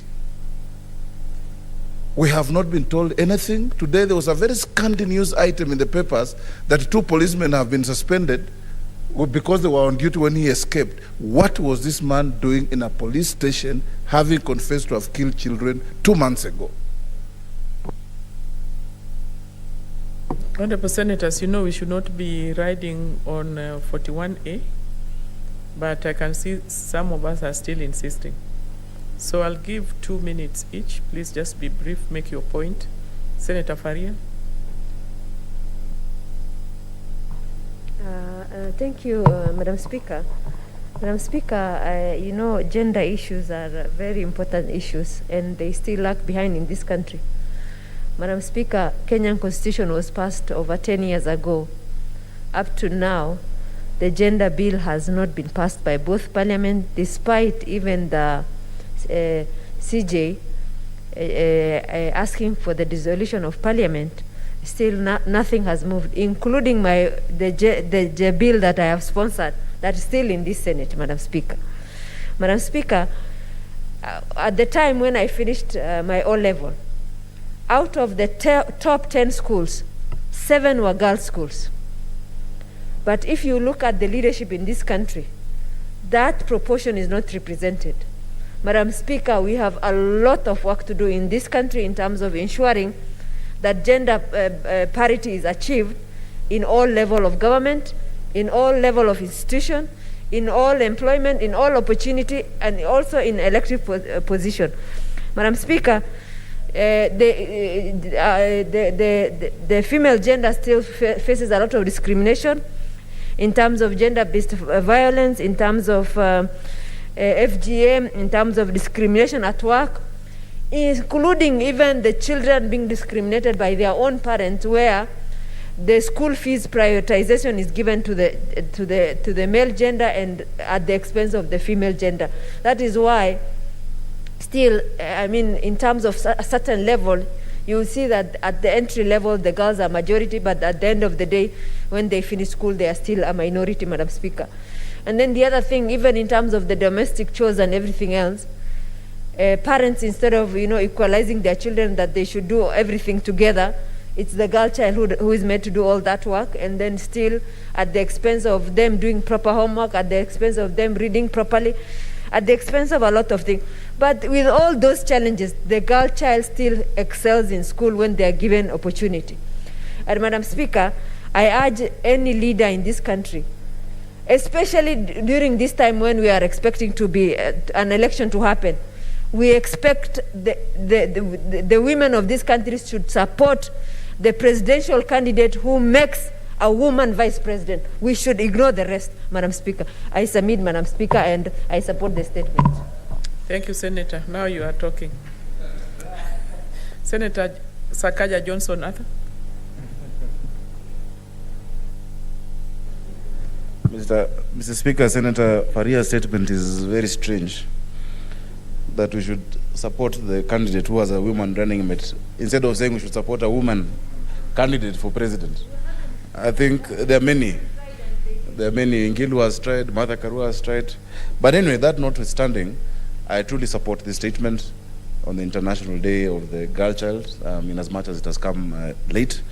And I truly, truly support all efforts that have come to this House to equalize opportunities for both our boys and girls. As a father of both boys and girls, I support this statement and this position. But Madam Speaker, I really want to follow up on what Senator Wetangula has raised. It's a very strange issue, and I think our committees should have the capacity to work on their own motion.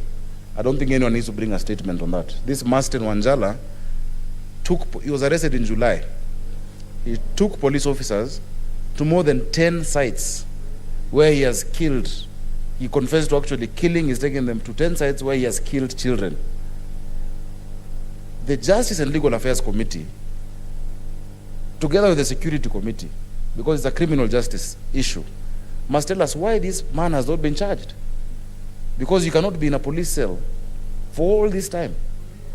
For all this time, with confessions, people have been taken to remand for less. People have been charged for much less, especially the political issues.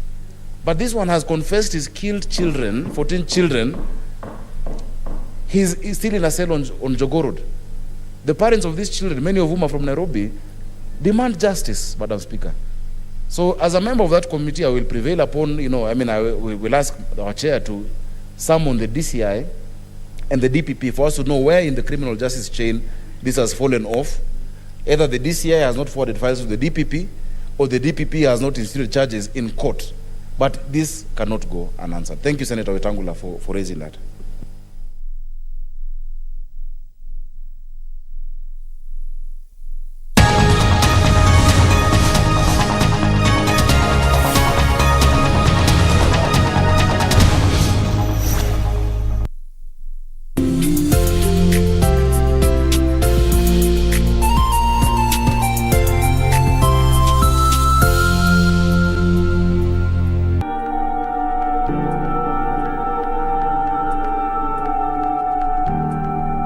wachana na Jane. You proposed to me. Iyo mali itukutange tuko mbele when you're already an item. Christine, I thought you guys said you're broke. Jen, don't let this house fool you. We are broke. Tumwangushe. What?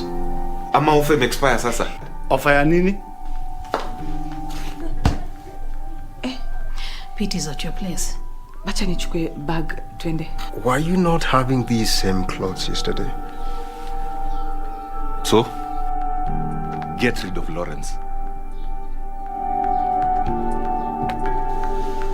Mark? Christine.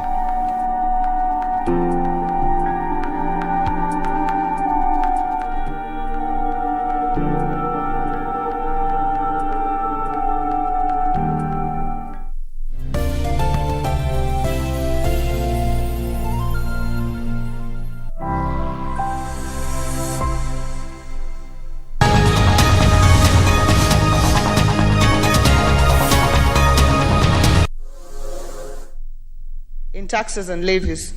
So the salient question as to what led to the sudden increase in price. Honorable Speaker, as we spoke to the stakeholders, one of the key issues that emerged is that the global oil prices have risen. October 2020, the landing cost of super petrol was 36 shillings and 23 cents. In September 2021, the landing cost was 60 shillings and 35 cents. That of diesel was 33 shillings and 89 cents, and in September it was 53 shillings and 88 cents. So of course, the rising global prices of crude has led to a sharp increase in the cost of the pump, petrol at the pump. Honorable Speaker, this must be noted because people might ask, why was it so low recently and so high right now? So I wanted that to be noted. And it is also because COVID had resulted in very low activity globally, the shutdown, but now activity has begun to rise. But Honorable Speaker, it is also important to note that there is an almost 50-50 share between landing costs and taxes and levies, as I have listed them, Honorable Speaker. It is for this House to wonder whether it does make sense that there is a 50-50 share of landing costs and taxes and levies per litre of fuel. Honorable Speaker, I'd like to state that the committee reviewed these issues one by one and covered all the issues that were raised within the petition. We reviewed all the taxes, each individually, all the levies, each individually, and we've made a raft of recommendations. And I just want to give a sneak preview of what those recommendations are before I go through them one by one as to how we got to them and how we are moving forward with them. And Honorable Speaker, at this point I'd like to mention that if this House approves this report with the recommendations that have been made by the Finance Committee, we are likely to reduce the pump price of fuel by 12 shillings, by approximately 12 shillings per litre. Honorable Speaker, this is how we have made this proposal. And this, Honorable Speaker, also from the outset, will result in a loss in revenue for VAT of 22 billion, of VAT is 22 billion, LPG reduction is 4.6 billion, and the other loss is in the Petroleum Development Levy of 11 billion shillings. Honorable Speaker, the first recommendation we have made is reduction of VAT by 50% from the current 8% to 4% from the current 8% to 4%. The second recommendation, Honorable Speaker, is also reduction of the Petroleum Development Levy from the current 5 shillings and 40 cents to 2 shillings and 50 cents.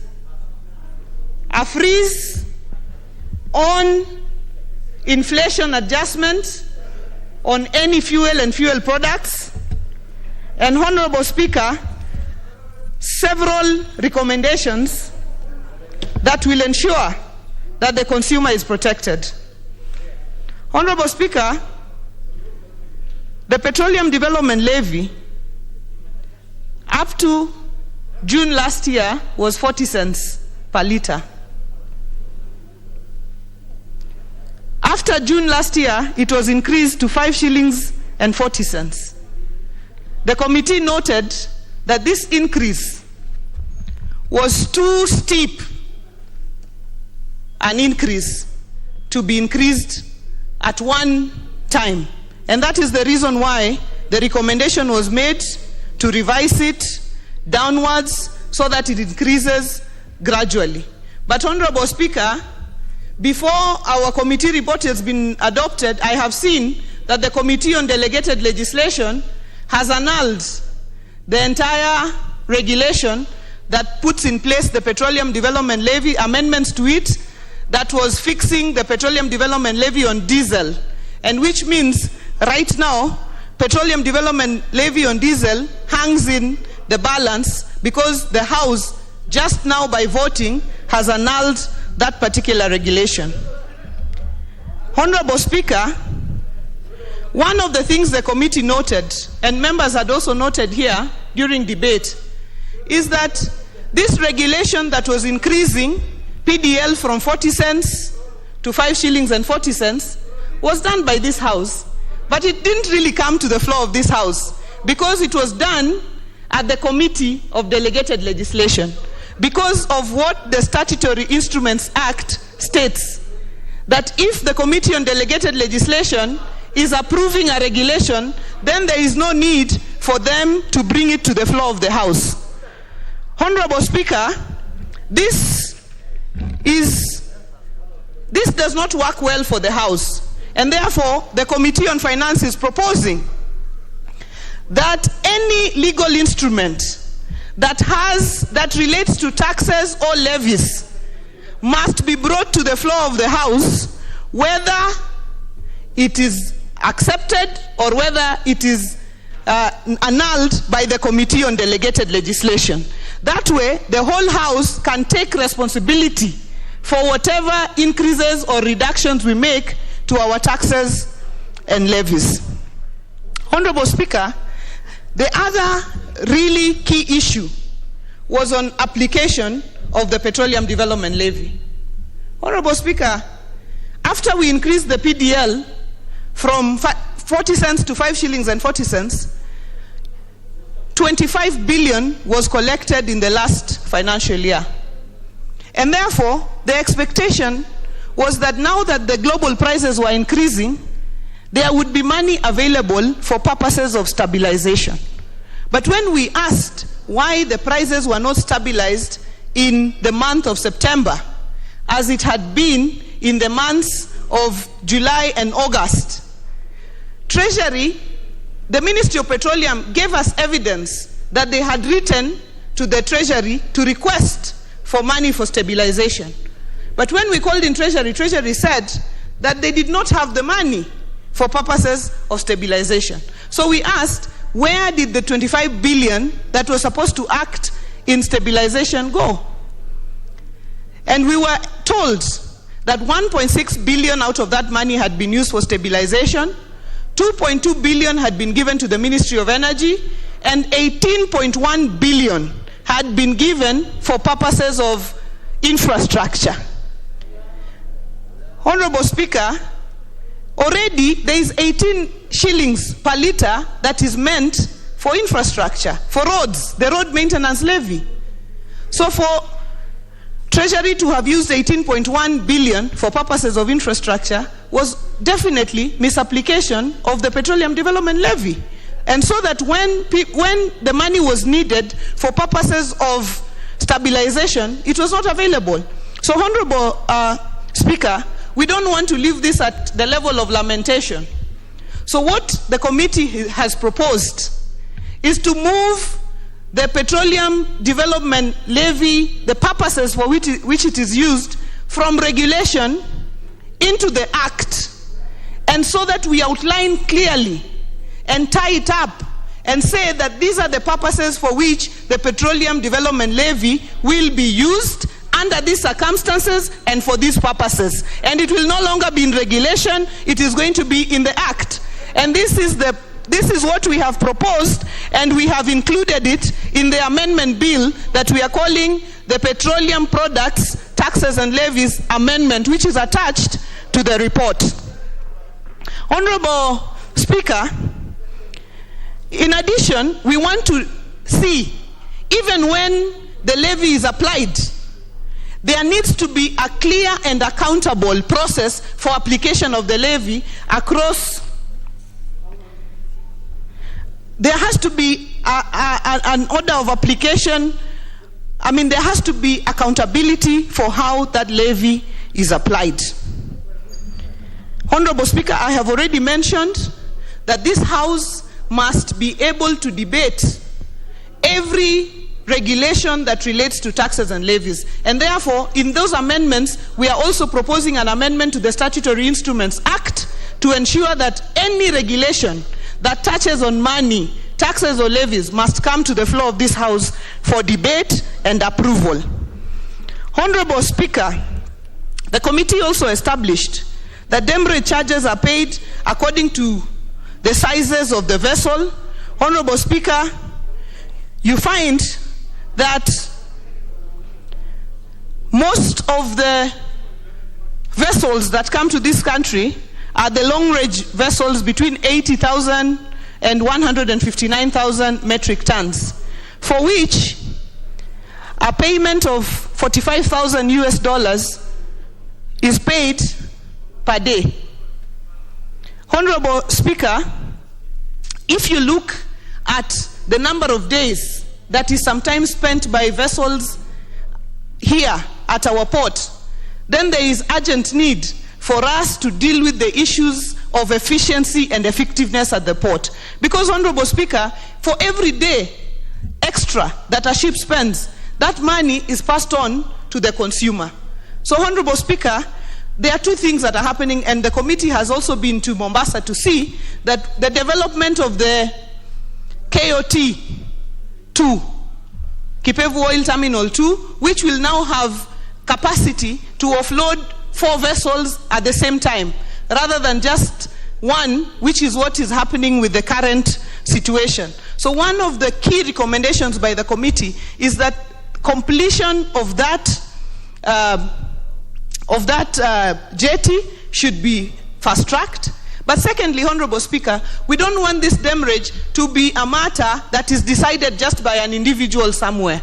We want this to be part of the formula for calculation of the fuel price, and we want it to be limited to a certain number of days, beyond which the importer of the oil will have to now deal with the issue of demurrage on their own. So this needs to be restricted, Honorable Speaker.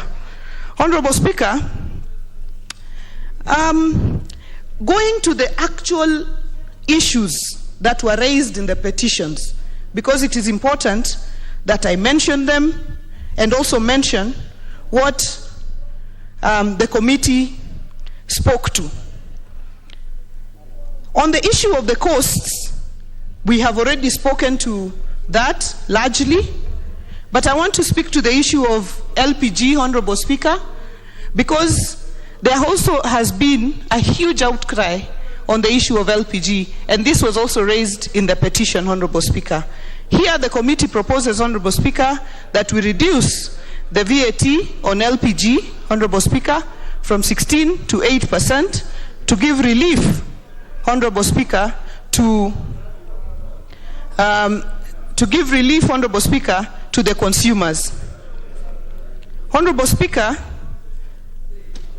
with the proposal, the prayer to urgently review relevant laws so as to cause a reduction on retail prices of petroleum and petroleum products, including VAT,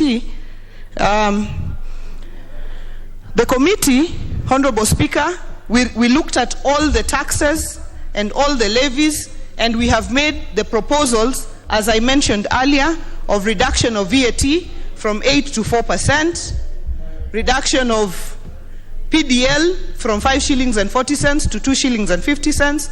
Honorable Speaker, reduction of VAT on LPG from 16 to 8%. Honorable Speaker, freezing of inflation adjustment on LPG, on any fuel taxes and levies, Honorable Speaker. Honorable Speaker, there was another prayer on the issue of strategic reserves. Honorable Speaker, as we listened to the ministries and to the Kenya pipeline, we were told that this country only has reserve enough to carry us for 7 days, Honorable Speaker. If something were to happen, God forbid, Honorable Speaker, this country would run out of fuel in 7 days. Therefore, the committee makes a proposal, Honorable Speaker, that immediately, and this should be taken up by the Committee on Energy. I'm sure they are dealing with the issue of reserves. There are regulations that have been awaiting gazettement. The regulation on strategic reserves should be gazetted. The issue of our storage capacities should be looked at so that we can have a reserve for 30 to 60 days, so that in case of a global pandemic such as what happened, we are able to survive. Honorable Speaker, the committee looked at this matter not just as legislators, but as representatives of the people. The Committee on Finance made a balance. As legislators who are looking at the fiscal framework that we have, but I give you, Honorable Wanga, I give you an extra 5 minutes or 3? 3, maybe. Give you a maximum of 5 minutes. Yeah. Honorable Speaker, I was saying that we looked at this from both perspectives, and that is why, if you look at our report, if you look at part 4 of the report, there are various scenarios that the committee has given. If you reduce the VAT to 0, what is the scenario in terms of reduction in price, and what is the scenario in terms of loss in revenue?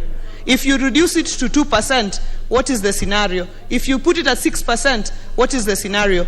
And we did this so that as members debate, we are well informed as to what the impact of any reduction we make is as far as our fiscal framework is concerned. But Honorable Speaker, we are concerned for our people.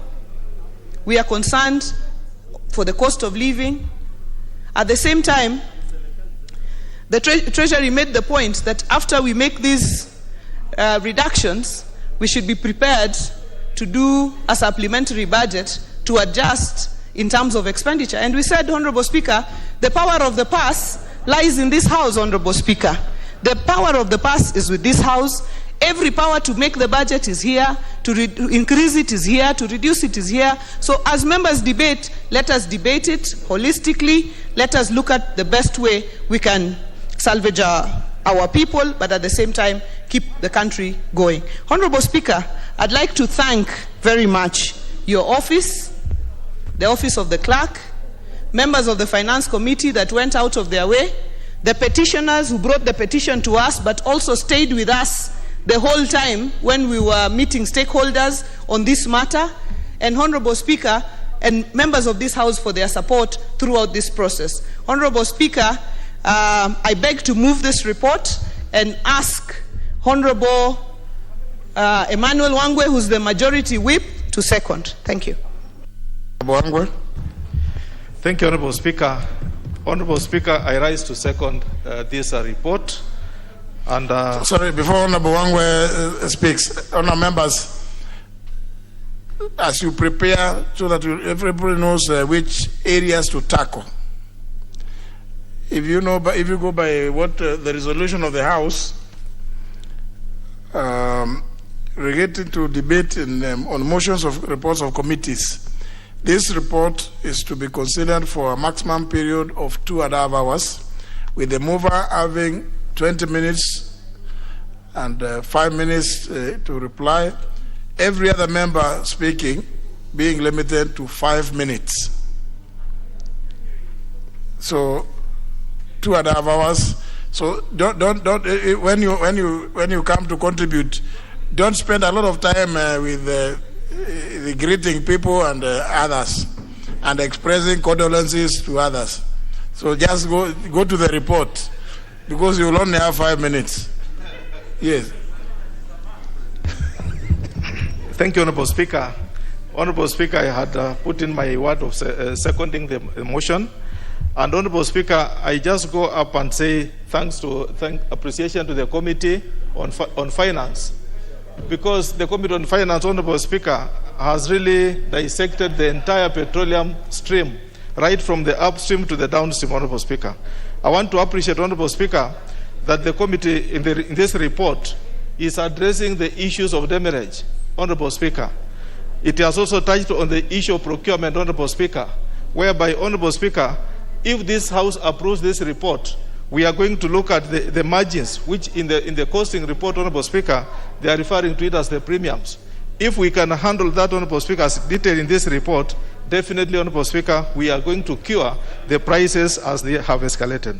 Honorable Speaker, when you look at the downstream perspective of this report, we look at the issues on pricing at the pump, the way they have been emulated in this report, Honorable Speaker. The issue of the 12 shillings per litre as the margin which we give to the dealers, Honorable Speaker, the committee recommends that we move from 12 to 9, a downward shift, Honorable Speaker, of 3 shillings per litre, which I still feel is very important. It will cushion our people from suffering. And Honorable Speaker, that is the way to go. And I would be seeking, Honorable Speaker, that let us all approve this report so that our people can enjoy that reduction in price, Honorable Speaker. Honorable Speaker, in this report, the committee has looked at the efficiency of the Port of Mombasa. Honorable Speaker, the comparison of KOT vis-a-vis, Honorable Speaker, how the offloading is being done in Mombasa. If we go as per the recommendation to perfect the Kipevu oil terminal, Honorable Speaker, definitely we are going to have the efficiency and will not have to incur the demurrage that we are getting, so that we load onto the pricing. Honorable Speaker, in the same report, Honorable Speaker, the recommendation of the committee talks about sidelining, putting aside the demurrage realized not on price at the costing element, but instead, Honorable Speaker, the committee recommends that you look at the demurrage by the side, not as is being done on a straight line in the costing today. If we adopt that, Honorable Speaker, definitely the price is going to come down. Honorable Speaker, the issue of taxes on LPG, looking at the imposition of 16% to 8%, which the committee is proposing. Honorable Speaker, the only way we can be fair to our Kenyan public is to reduce and make available liquid petroleum gas. Well, let us make the price of LPG come down as put in this report by reducing that 16% to 8%. Honorable Speaker, I make my submission and second the report. Thank you, Honorable Speaker.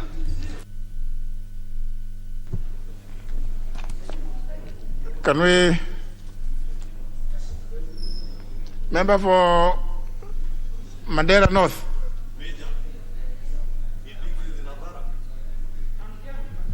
Member for Game, please take a seat. Honourable members, I propose the question, which is that this House adopts a report of the Petroleum Committee on Finance and National Planning on the public petition number 39 of 2021 regarding review of abnormal increments in prices of petroleum and petroleum products in the country, and public petition number 40 of 2021 seeking amendment to the Finance Act 2018 in order to address drastic increase in prices of petroleum and petroleum products laid on the table of the House on Tuesday, October 12, 2021. Member for Kiminini. Thank you, Mr. Speaker, for this opportunity. Mr. Speaker, petroleum cuts across the economy. And Honorable Wanga has really tried, but unfortunately, Mr. Speaker, overall, when you reduce by 12, it is actually totally insignificant. We know very well, Mr. Speaker, in our budgets, and this has been proven by the Auditor General, that almost 30% goes to wastage, Mr. Speaker. How I had wished, particularly when it comes to Petroleum Development Levy, which was 40 cents, and it was increased to 550, I didn't see why the committee decided, Mr. Speaker, to reduce it to 250. They should have reduced it back to where it was for 40 cents, Mr. Speaker. These are opportunities that we are looking at. And Mr. Speaker, when you reduce these levies and taxes across the board, the cost of fuel will go down. And the cost of fuel, Mr. Speaker, cuts across the entire production chain. When you look at many jurisdictions, Mr. Speaker, those who are doing well, they've tried as much as possible to subsidize the fuel prices as much as possible. Much that the committee has tried, but to me, Mr. Speaker, the 12 shillings, it's still unbearable. I wish they had tried 30 shillings, because we were in the media and we heard, Mr. Speaker, that there's a way they were trying to reduce it further. Mr. Speaker, when you look at, for instance, the issue of demurrage, and you've mentioned it very well, this is something about the issue of efficiency in those particular sectors. And when we look at the issue, when she explained very well, Mr. Speaker, that the money that was supposed to be used for issues of stabilization of prices, the 18 billion, it cannot be accounted for. Mr. Speaker, when you look at the finance laws in public audits, it is very clear we must understand where did this money go to. We need to know the issues of accountability, Mr. Speaker, so that the CS or that particular person who was responsible, Mr. Speaker, should be held responsible. Because the 18 billion, this is the money that has gone into wastages. And we can't come and claim that, Mr. Speaker, it went into improvement of infrastructure, and yet there's already a provision for that. I had wished to see from the committee what proposal have they given, Mr. Speaker, in terms of the recovery of that 18 billion. That is very critical in your highlights. So whoever the CS who was responsible, Mr. Speaker, particularly at this time of the pandemic, we should get to know so that that person is charged. We can't just let it go. Mr. Speaker, as we move forward, in many countries, it is the responsibility of the state, Mr. Speaker, to ensure that the security of its citizens is enhanced. It is very embarrassing, Mr. Speaker, to note that we only have a strategic reserve for only the 7 days. I was just reading about the United States, Mr. Speaker, and they say they have reserves which will last them however long the catastrophe will take.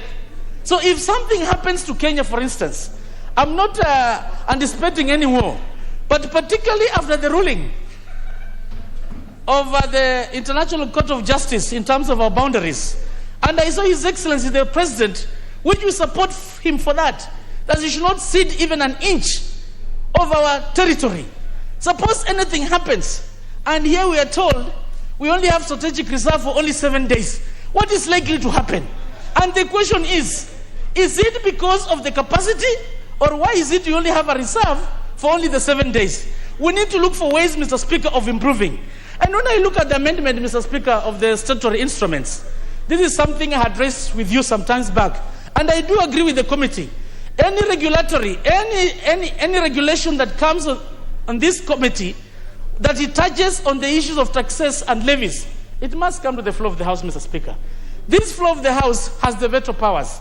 We can't allow that if a regulation comes and the committee approves, it doesn't see the light of the floor of the House. All of us, Mr. Speaker, as outlined in Article 95, we are here to deliberate on any issues and resolve any issue that affect this country. So we do support some of those recommendations, but as we move forward, Mr. Speaker, it will be nice to reduce even almost to 30 shillings. That will be a bit significant to these difficult times to cushion the Kenyans. I thank you, Mr. Speaker, and I support. Member for Nakuru Town East.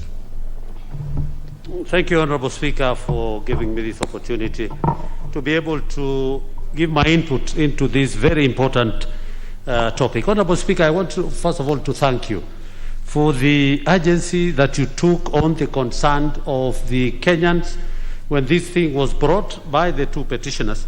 And Honorable Speaker, you gave a directive where the 2 weeks, of course, with an additional 1 week. And Honorable Speaker, we want to thank you most sincerely for taking that concern about this. But Honorable Speaker, I want also to thank the Committee on Finance and the Chair and of course its members on the effort that they had taken to be able to address this issue.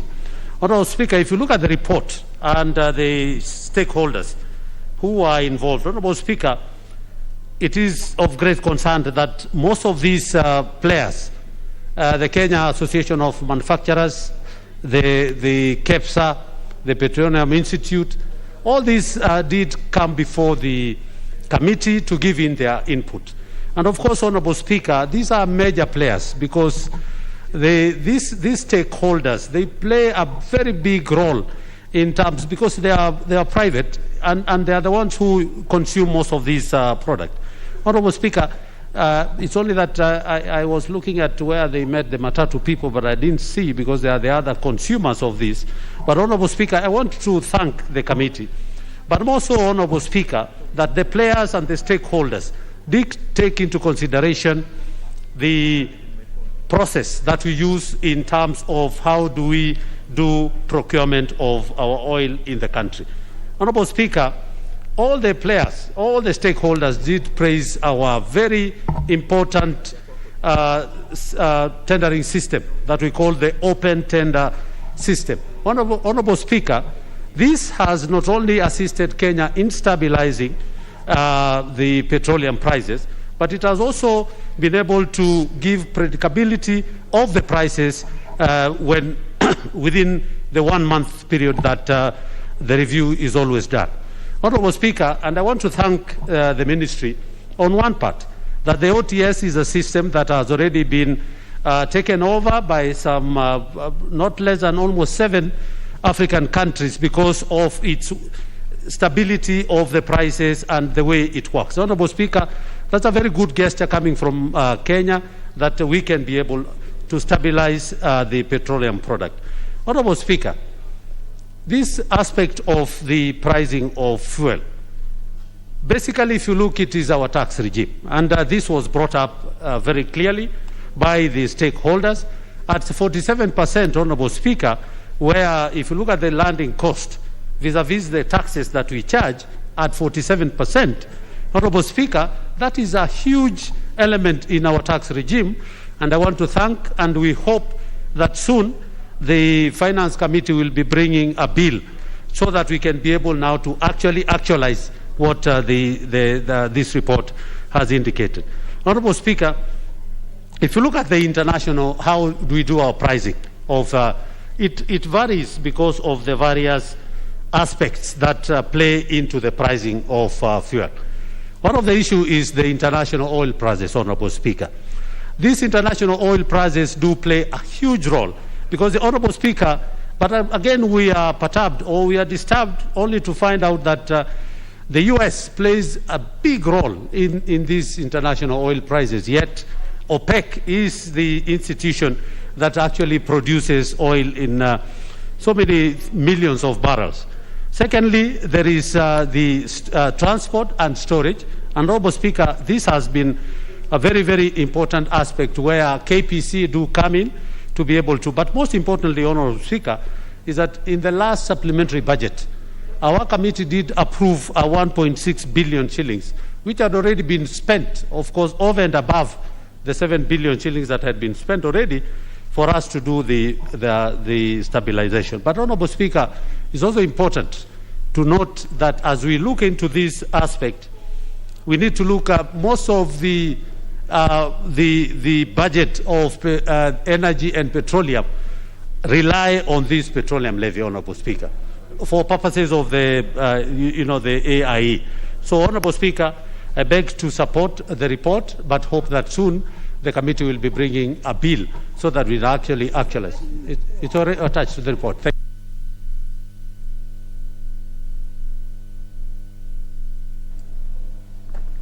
Honorable Aden Duale.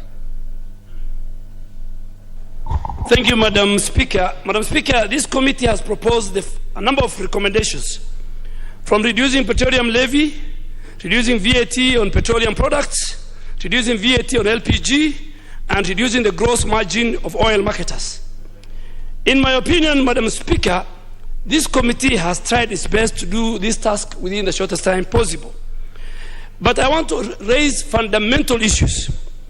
Madam Speaker, the proposed recommendation on the reduction on petroleum levy from 5.4 to 2.9, in my opinion, fails to address the question of whether our country needs fuel pump standardization or subsidization program, and whether Kenyans should be burdened by that through paying a petroleum levy. Madam Speaker, secondly, this committee has failed, in my opinion, to address how much of the proposed 2.9 shilling cent on petroleum development levy is for the petroleum infrastructure development and how much is for fuel pump subsidy. That distinction must be made very clearly.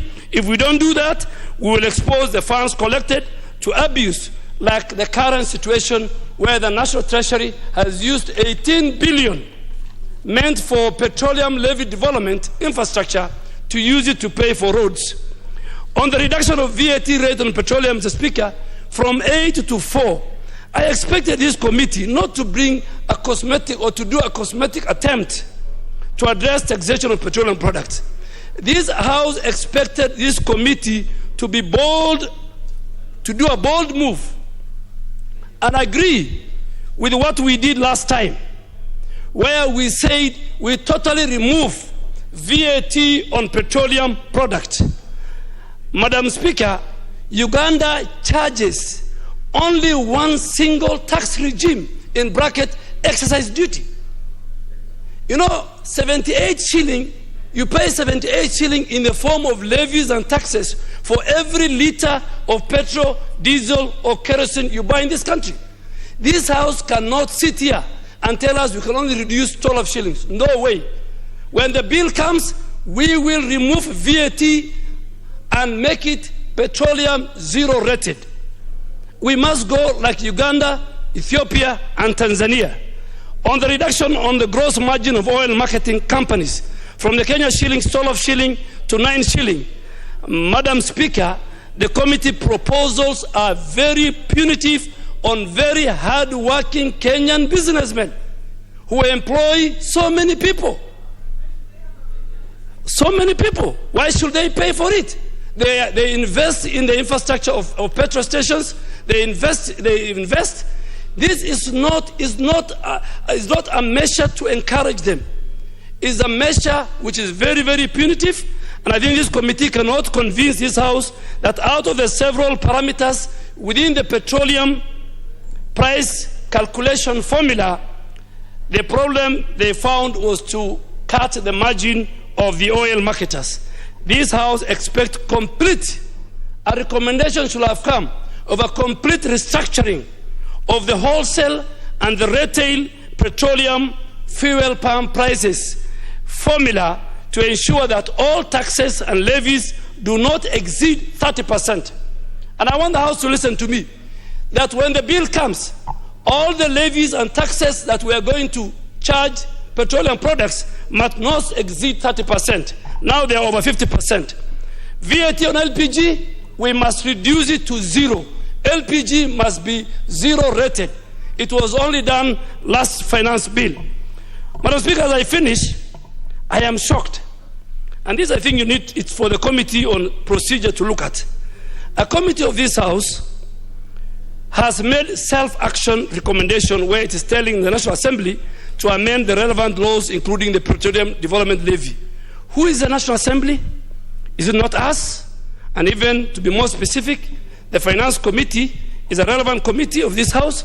In my view, Madam Speaker, self-action recommendations are keen to talking to ourselves. Let us not play to the gallery. Let us not listen to IMF. We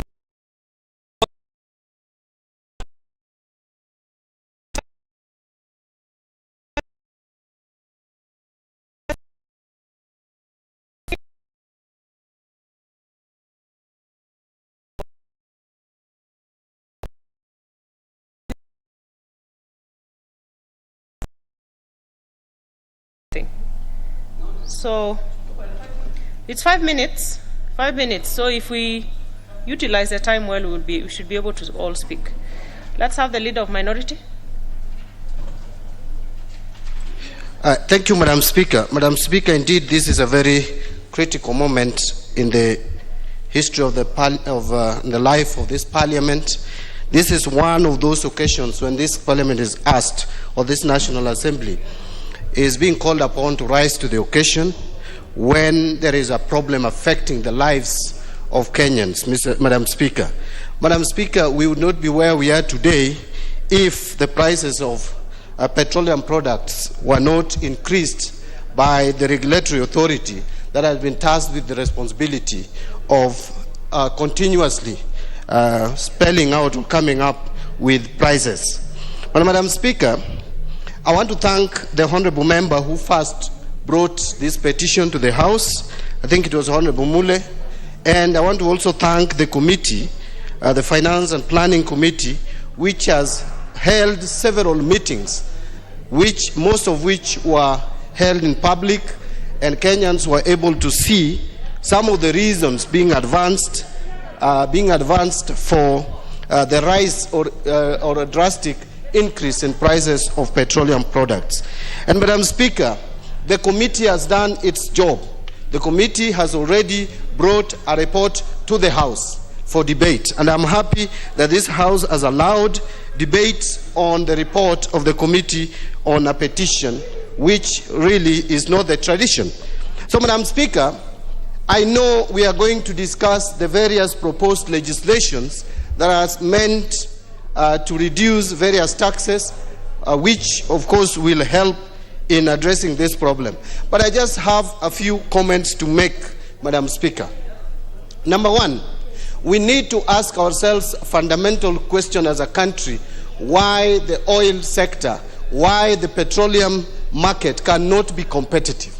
Why does it have to be regulated, Madam Speaker? Any market where it is regulation is allowed, there is always bound to be distortions. And Madam Speaker, even if we take the measures that we are taking today, still by the end of the day, if there is no discipline in this sector and we don't remove corruption in this sector, then we still stand to sit here another afternoon or another morning to debate on how to help cushion Kenyans. A number of suggestions have been made, and there are areas where I think I fundamentally agree with the committee. One of them is that probably the petroleum development levy is too high for us as a country to impose on petroleum products to be used to stabilize prices in cases where there are issues or there are distortions or there is international increase in prices. The question that we need to ask is whether the international increase in prices is still going to be a factor. Secondly, Madam Speaker, there is a place, when we take a decision, Madam Speaker, just allow me 1 minute. When we take a position, I agree with the suggestions made, but I will not agree with the immediate leader of majority. When we take decisions, we must take responsibility. Madam Speaker, the immediate former leader of majority and myself supported the 8% increase, VAT, on petroleum products. And we cannot run away from that and say that it is bad. When we were supporting it, we were people of sound mind. We were adults. We were members of parliament. I still believe that we need to tax petroleum products. But when it is causing increase in prices, then we can reduce the taxes or even remove it for the period that we are seeing that hike. But I don't agree that we don't need taxes in this country. Madam Speaker, we still need taxes. Let us not play populist politics. The only problem we have today is that those taxes have led to the increase in an essential commodity. But we need the taxes. Right now we are recommending drastic tax cuts. We still need development in the country.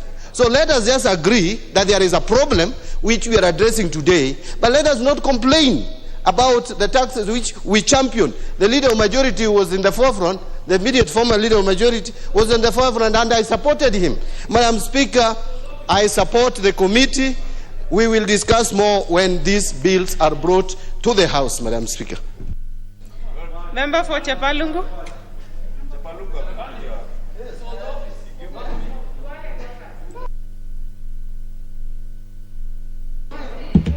Honorable Speaker, from the report from the committee, there are new terms that have come to be known today.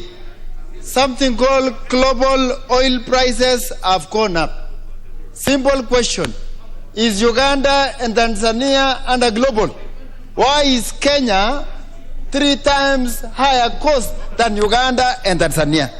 Number 2, Honorable Speaker, landing cost and taxes, 50% share. There is also storage cost, and there is a new term called sizes of the vessels, which are in metric tons. Honorable Speaker, there are some things that Kenya wants to know. All these are cosmetics. Kenyans want to know, how are you able to bring down the prices of fuel? Retail, not wholesale. They don't care about wholesale. They care about retail. Are we able to bring the cost to 100 shillings per litre? Because this has affected the manufacturing industry and the transportation industry. All the manufacturers and transporters, they have taken that cost, all of it, to Kenyans. And Kenyans, at the same time, they are also facing the challenges of high cost of living. Honorable Speaker, the contractors who are doing major products in this country, they have gone cost low because they are not able to meet the profit margin that they expected to get. Honorable Speaker, life is currently a struggle in Kenya. The cost of everything is high. The new thing about the regulator, is it possible that we remove all regulations from regulators and now bring them to Parliament and change them to be acts of Parliament, so that we are able to control the prices of these regulators under things that are very essential to Kenyans? Honorable Speaker, I beg to support and tell the committee that please, if there is a way that you can bring down the cost from 107 shillings to 100 shillings, we will appreciate, and that will be something worth giving Kenyans back their businesses and make the profits of what they are doing. Thank you, Honorable Speaker. Honorable Nasir.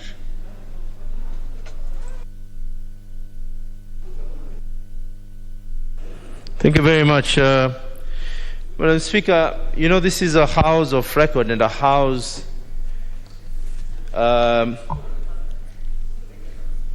about 7 months ago, Madam Speaker, I raised these matters on this house, and I indicated that the time when world prices will be going high, then we'll be having a danger. Our fuel prices are amongst the highest in our region as a country. 40% of the pump price is attributed to taxes and levies. And I remember members right now stating otherwise, but I just want to say it on record.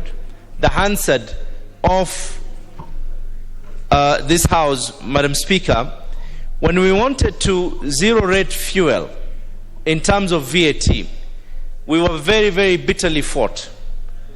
In fact, that amendment was brought by the Minority Whip, Honorable Jeanette. I seconded that amendment that we should not have VAT on fuel. I remember the current Chair of Finance, and these are matters that can be substantiated on a Hansard record. And of course, I do not need to mention names, but they know themselves, those who actually pushed for fuel prices to go higher in this country. And I raise this matter, Madam Speaker. I have concern on 2 issues. One is the Petroleum Development Levy Fund, where because of regulations that the whole House did not be able to go through. These prices ended up jumping up by 5 shillings. That means from 40 cents to 5 shillings and 40 cents. And I agree with the recommendations that any such levies need to come to the floor of this whole house so that they can be debated and not just be passed on to consumers without necessarily having been passed through the floor of this house. Equally, Madam Speaker, you will notice that there is one particular levy that is here, the Railway Development Levy Fund. And I want to assure you this is the danger that is going to be able to come next. On the same floor of this house, through an omnibus bill, miscellaneous amendments, certain members here approved, and when we fought it, that the Railway Development Levy Fund can be used for purposes of operations of SGR and not for paying the debt. Madam Speaker, that is exactly what is happening. This particular Petroleum Development Levy Fund was set aside so that it cushions Kenyans. And now the truth has been able to come out that the amount of money that was used to cushion Kenyans was less than 2 billion. Every single other money, which the amount of money that had been collected was in the region of 30 billion, has now been told that it went for purposes of development. And I'm worried, Madam Speaker, and I'm hoping that the Special Funds Committee can now be able to start looking into the Railway Development Levy Fund to confirm, and I'll be bringing a statement on that as well, Madam Speaker, separately. But we need a confirmation how much of this money is truly going to pay the debts, just as much as we thought we were paying and taxes for purposes of cushioning ourselves in times of need. And I'm seeing that the light is not in my favor and the interest that is here. But I want to congratulate my colleague, Honorable Gladys Wanga. You have truly made Kenyans proud, and we're now waiting for the bill. We are looking forward to the amendments on those who are saying that they want to put such amendments on those bills. And I want to congratulate you as well on the issue of the LPG gas. It is high time that we control the state of our environment as well by reducing taxes on reusable energy. Thank you very much. Honorable Nyamai. Thank you very much, Honorable Speaker, for this opportunity. First of all, let me take this opportunity to thank the Chair, Finance, the Honorable Gladys Wanga, and her committee for doing a very good job. And also, not only dealing with these 2 petitions, but also going to the media to improve the image of Parliament. Because it is not because of this House that the prices of fuel have gone high. Clearly, the report has indicated. Madam Speaker, I would like to, first of all, thank the committee for focusing on the acts that need to be amended in order to reduce the cost of fuel. But I would like to say that 12 shillings, Honorable Speaker, is still on the higher side, because now it is 130 for petrol. Even if you go down by 12 shillings, it's still high. This afternoon, I've seen that the IPRA has reduced by 5 shillings, and I still that this price is still unaffordable to most Kenyans. Madam Speaker, I would like to focus on the matter of LPG and reiterate that the 16% VAT on LPG is a serious matter. On our roads, besides our roads and in our villages, we were not seeing as much charcoal as we are seeing. For those who represent rural constituencies, they'll tell you that there are heaps and heaps of charcoal that we have not been seeing before. And this is because our constituents cannot afford clean energy, because the price has almost gone up by about 800 shillings. So I would like to thank the committee for focusing on reducing VAT on LPG. Madam Speaker, the matter of legal notices and other regulations that come to this House needs to be looked at seriously. Madam Speaker, the ownership of a cylinder that people use to refill gas is a serious matter that needs to be brought to this House. Because suddenly, a citizen of Kenya that buys a cylinder from a company, it turns out that the cylinder does not belong to them, belongs to the company. Madam Speaker, this matter needs to be looked at, and it is a regulation that was passed by this House, and clearly there was no proper public participation, and I believe that members of Parliament who are seated in this House may not even have information that this is a serious matter that needs to be looked at. Madam Speaker, also failure of our own government to get involved in the issue of LPG.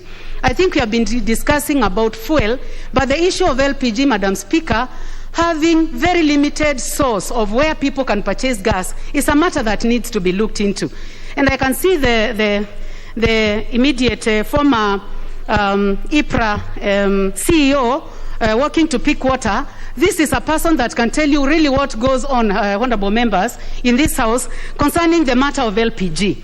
If anything happens to the source of LPG in this country will be in a total a challenge with the supply, because the source of LPG in this country has been left to the hands of the private sector. Our government needs to do something and get involved in sourcing LPG in terms of import and ensuring that distribution is properly done. Madam Speaker, the issue of failure to fund the State Department for Petroleum properly for fuel stabilization is a matter that also needs to be discussed. The fact that 3.4 billion was not availed to them, I would like to ask this question. Could this be sabotage? The fact that money is being misused on this particular area, is it sabotage to Kenyans? This is a matter that needs to be looked at, Honorable Speaker. Honorable Speaker, also, as much as we look at the stabilization of fuel prices and ensuring that financing is properly done, we also need to focus on beneficence. When these finances are availed for stabilization, does it really trickle down to wananchi? It is interesting, Madam Speaker, that the issue of additional funding has not been looked into. Honorable Speaker, as I look at the light on my end, I would like, first of all, to thank this House, to thank the Speaker, and also to thank this committee for highlighting issues and showing that this House is highly concerned. And I look forward to a situation where this House gets involved and ensures that we reduce the price of petroleum, and especially petrol and diesel, by over 20 shillings. This is the only way we will be saving Kenyans. Thank you, Honorable Speaker. Honorable Nguna Ngusia. He's not in the House. Dr. Makali Mulu. Yeah, thank you, Honorable Speaker, for this opportunity. Honorable Speaker, I'll make some observations because of the time.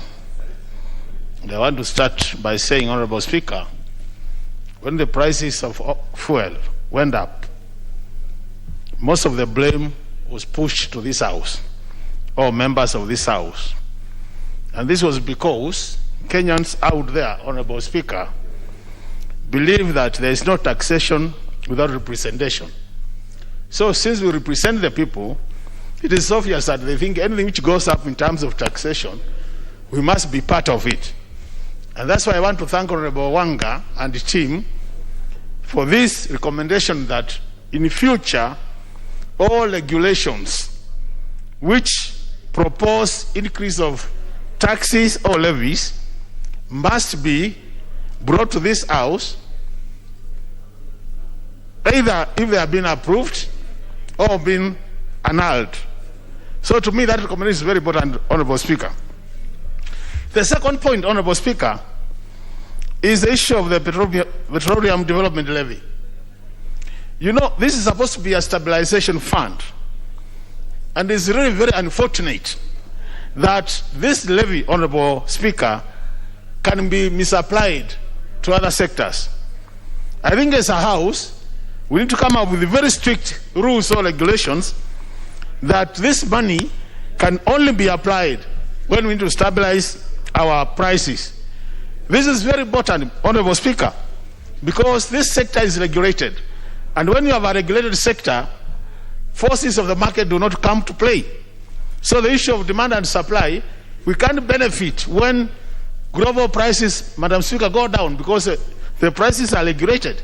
So this being a stabilization fund, we must be very strict on how the money is used.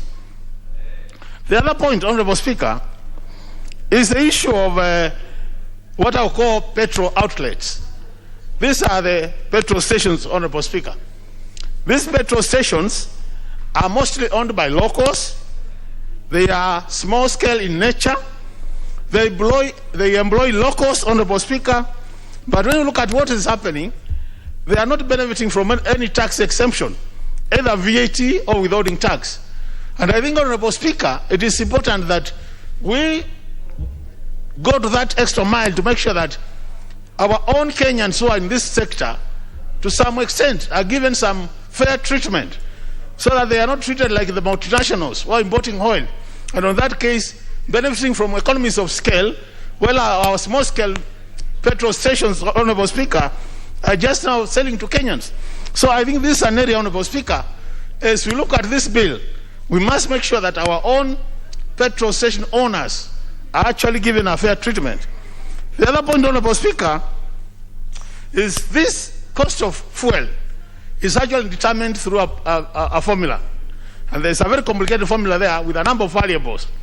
And that's why you see they're talking about weighted cost. And Honorable Speaker, when you look at those variables, those are the variables you can play around with to bring the cost down. And while the committee has tried their best to bring the cost down, Honorable Speaker, I want to agree with those who are saying 12 shillings per litre drop is not good enough. As a house, we should be able to push that down to around 110. That's about 30 shillings, as Honorable Dwara was saying. And one of the variables, Honorable Speaker, is what we call damage. Honorable Speaker, this is paying for inefficiency. That if an institution is not efficient enough, then Kenyans are being called upon to pay for inefficiency. And I think, Honorable Speaker, as representatives of the people, we can't accept, we can't agree that every Kenyan pays for inefficiency of a specific institution. So this is a matter we'll be looking at, and this is one of the areas, Honorable Speaker, we will be saying either we push the price almost to zero, or the percentage to zero, or if not so, then Kenyans will not be ready to pay for inefficiency. With those remarks, Honorable Speaker, I want to ask to thank the committee, and I agree with those who are saying that the price for gas should come down, Honorable Speaker. We are all talking about protecting our forests. And if we have to protect our forests, Honorable Speaker, then we need to make sure that gas is affordable so that people don't cut down trees to get firewood. With those remarks, I support, Honorable Speaker. Thank you. Member for Kikuyu. But honorable members, I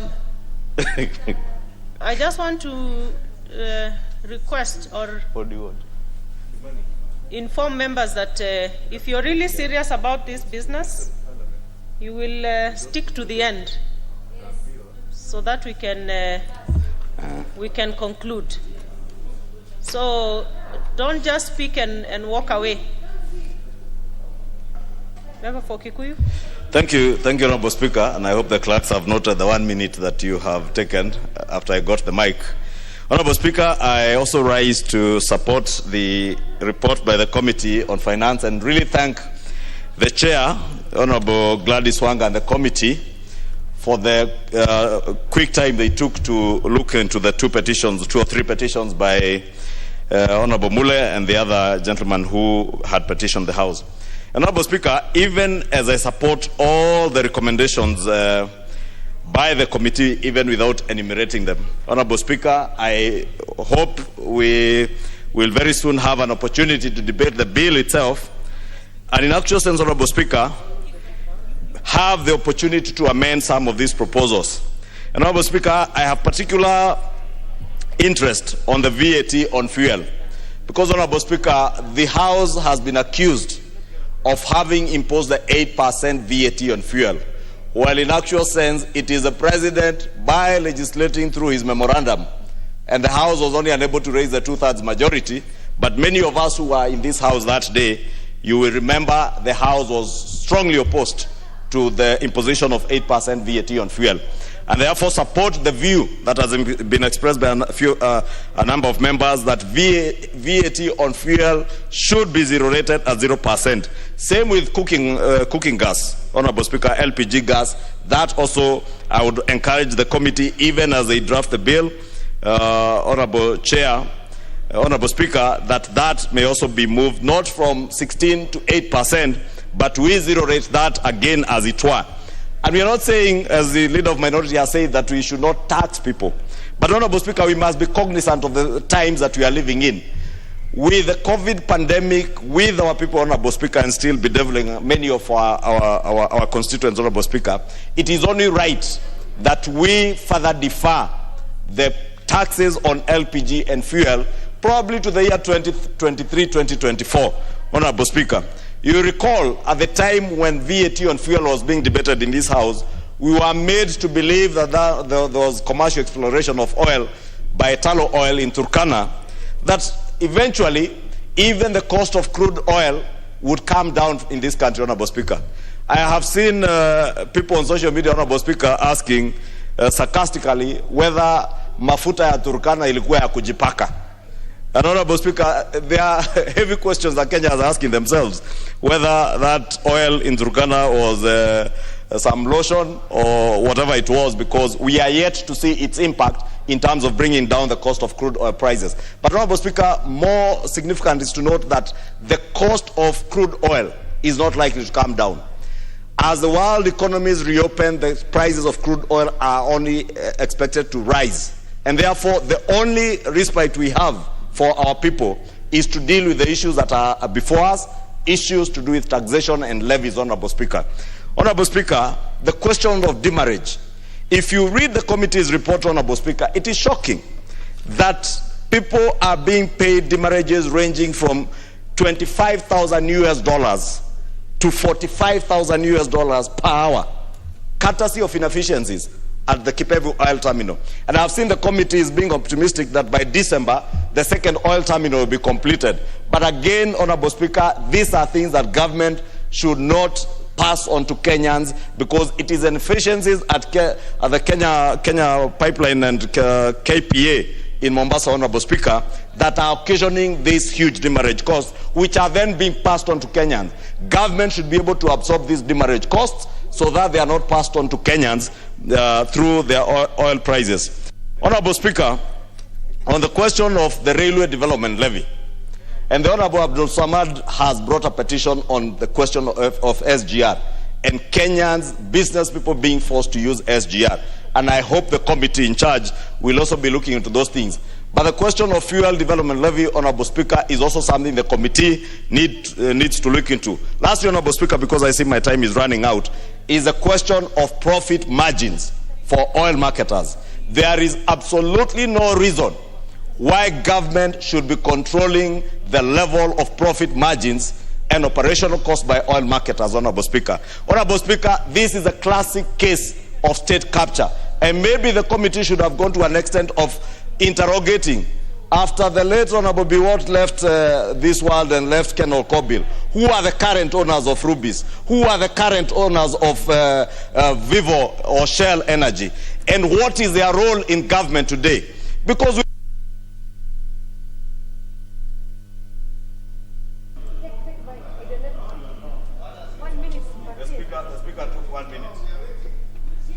Okay, finish, Honorable Lichunga. Thank you, Honorable Speaker, because you are taking about a minute of my time. And I was saying, Honorable Speaker, it is high time that the committee went and dug deeper into the question of oil marketing companies and the profit margins and operational costs. Because Vivo Energy, Rubis, and Ishongwa Oil Marketers Limited and any other small person, the operational costs are not the same, and therefore you cannot give them the same margins. We should allow a liberal and free market economy where people can compete and be able to offer the best prices of oil and fuel for Kenyans, Honorable Speaker. And with that, I support the committee and indeed indicate that when the time comes, I will be moving amendments to the bill, in particular on the VAT on fuel, to zero rate it, on LPG, and on the question of the profit margins, to even reduce it further from 9 to at least 6 shillings, or allow a free and liberal market, and also look at ways of dealing with the state capture even within the oil industry. Honorable Mwakuona Mwashako.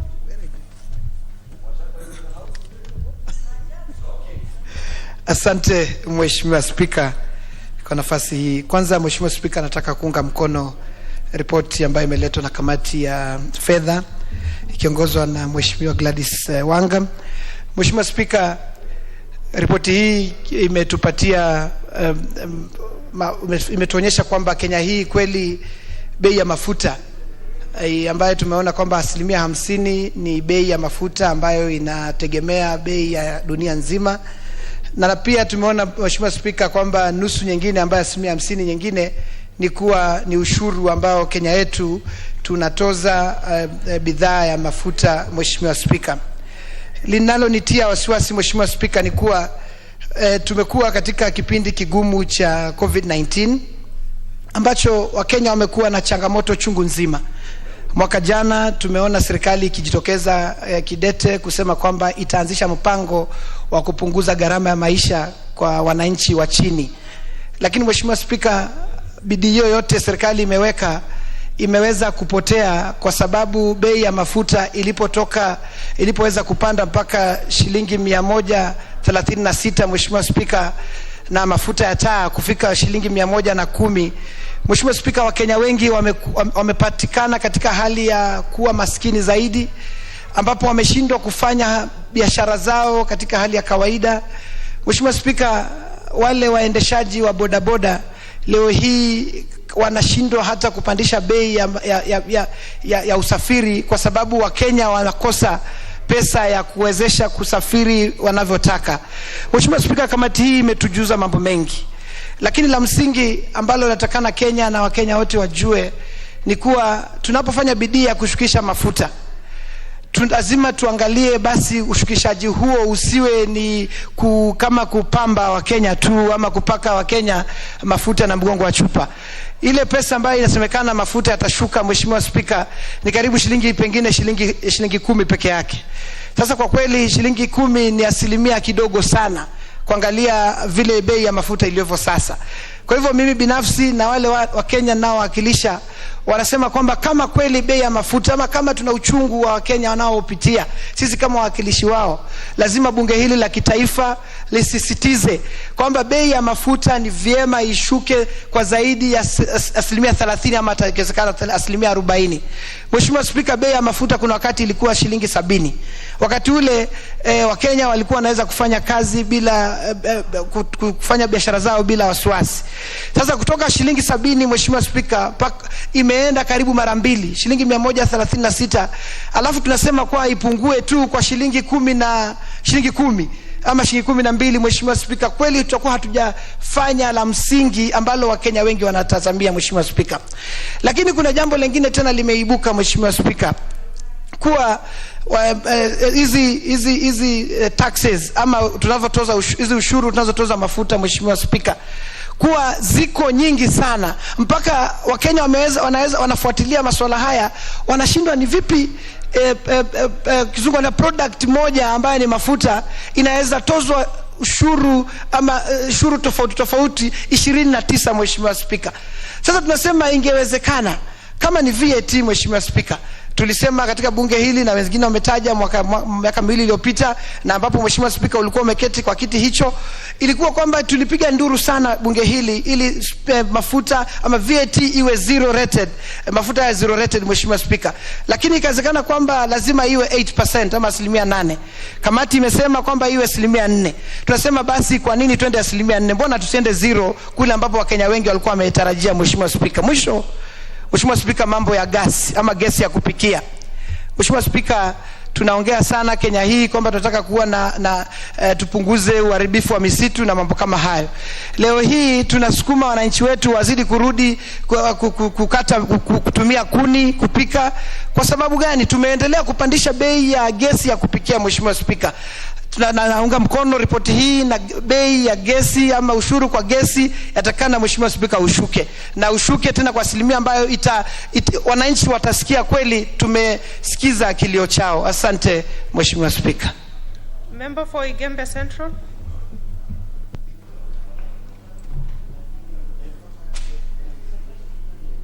Thank you, Mr. Speaker. Thank you, Madam Speaker, for this opportunity, and let me take this opportunity to thank my colleague Honorable Mule and also the two Kenyans who brought in this petition.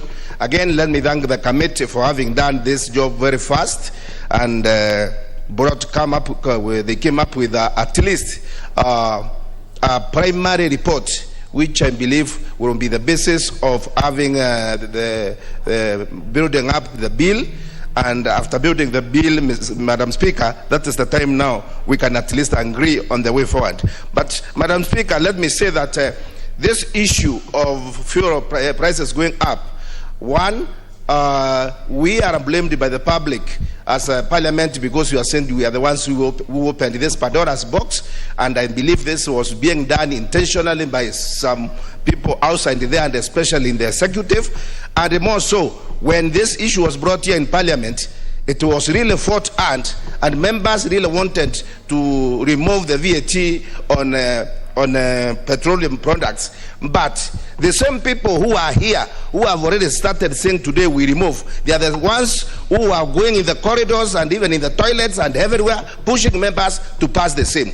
Let us not be like chameleons. Today we are saying this, tomorrow we are saying that. Once we agree, we should agree. And we should not be saying that it is not us who did it. It was done because some people were working in cahoots with the treasury and the executive to have this Pandora's box opened. Now that this bill, this issue is here, Madam Speaker, and there will be a bill, let us all work together as a house and make sure we make these changes to save the Kenyan people. Madam Speaker, outside there, Madam Speaker, people are suffering. And after listening very well to the chair, Honorable Wanga, when she was moving this report, whatever she was talking of there, I have come to discover that most of these monies which are handed goes out into waste. Either the money is stolen or it is used in a corrupt way. There's a lot of inefficiency in the offices which are supposed to handle these things, especially where this oil is at Kipevu, where it is dropped. And if a ship can stay there for 3 days, and we are talking about 5 million per hour, then, and this money is paid by the taxpayer, then what are we talking about? Madam Speaker, we are talking of 18 billion, which cannot be even accounted for. Treasury can also tell us that. That is why PIC, and all the departmental committees concerned in investigating these things, Madam Speaker, should move with speed and get to know how these misappropriations have been done. It means that these fuel prices are increased for the purpose of covering some shortages or to pay some people somewhere who are not known, and then the common man is left to suffer. I strongly support it and argue that when the bill comes, we'll need to define it further so that at least we can see these prices go down up to 100 shillings or below. Madam Speaker, the same oil which is used here in Kenya is the same, comes from the same through the same route and the same countries which is used in Tanzania and also used in Uganda. What criterion do they use? What miracles do they have that they can manage those prices and the fuel goes further in their countries? Madam Speaker, this stream of levies, the common man does not know about them. The stream of levies which are there, I think 6 or 7 out of them. Let us look into ways of freezing this one into one levy so that we don't wink Kenyans with a lot of levies and this money is going to waste through corruption. Madam Speaker, I support the report and we are waiting for the bill for more amendments. Thank you. Honorable members, I notice that most of you are without your masks on. Please put on your masks. You are supposed to be masked throughout the session, so don't put your guard down. Let's have the member for Matungulu, Honorable Mule.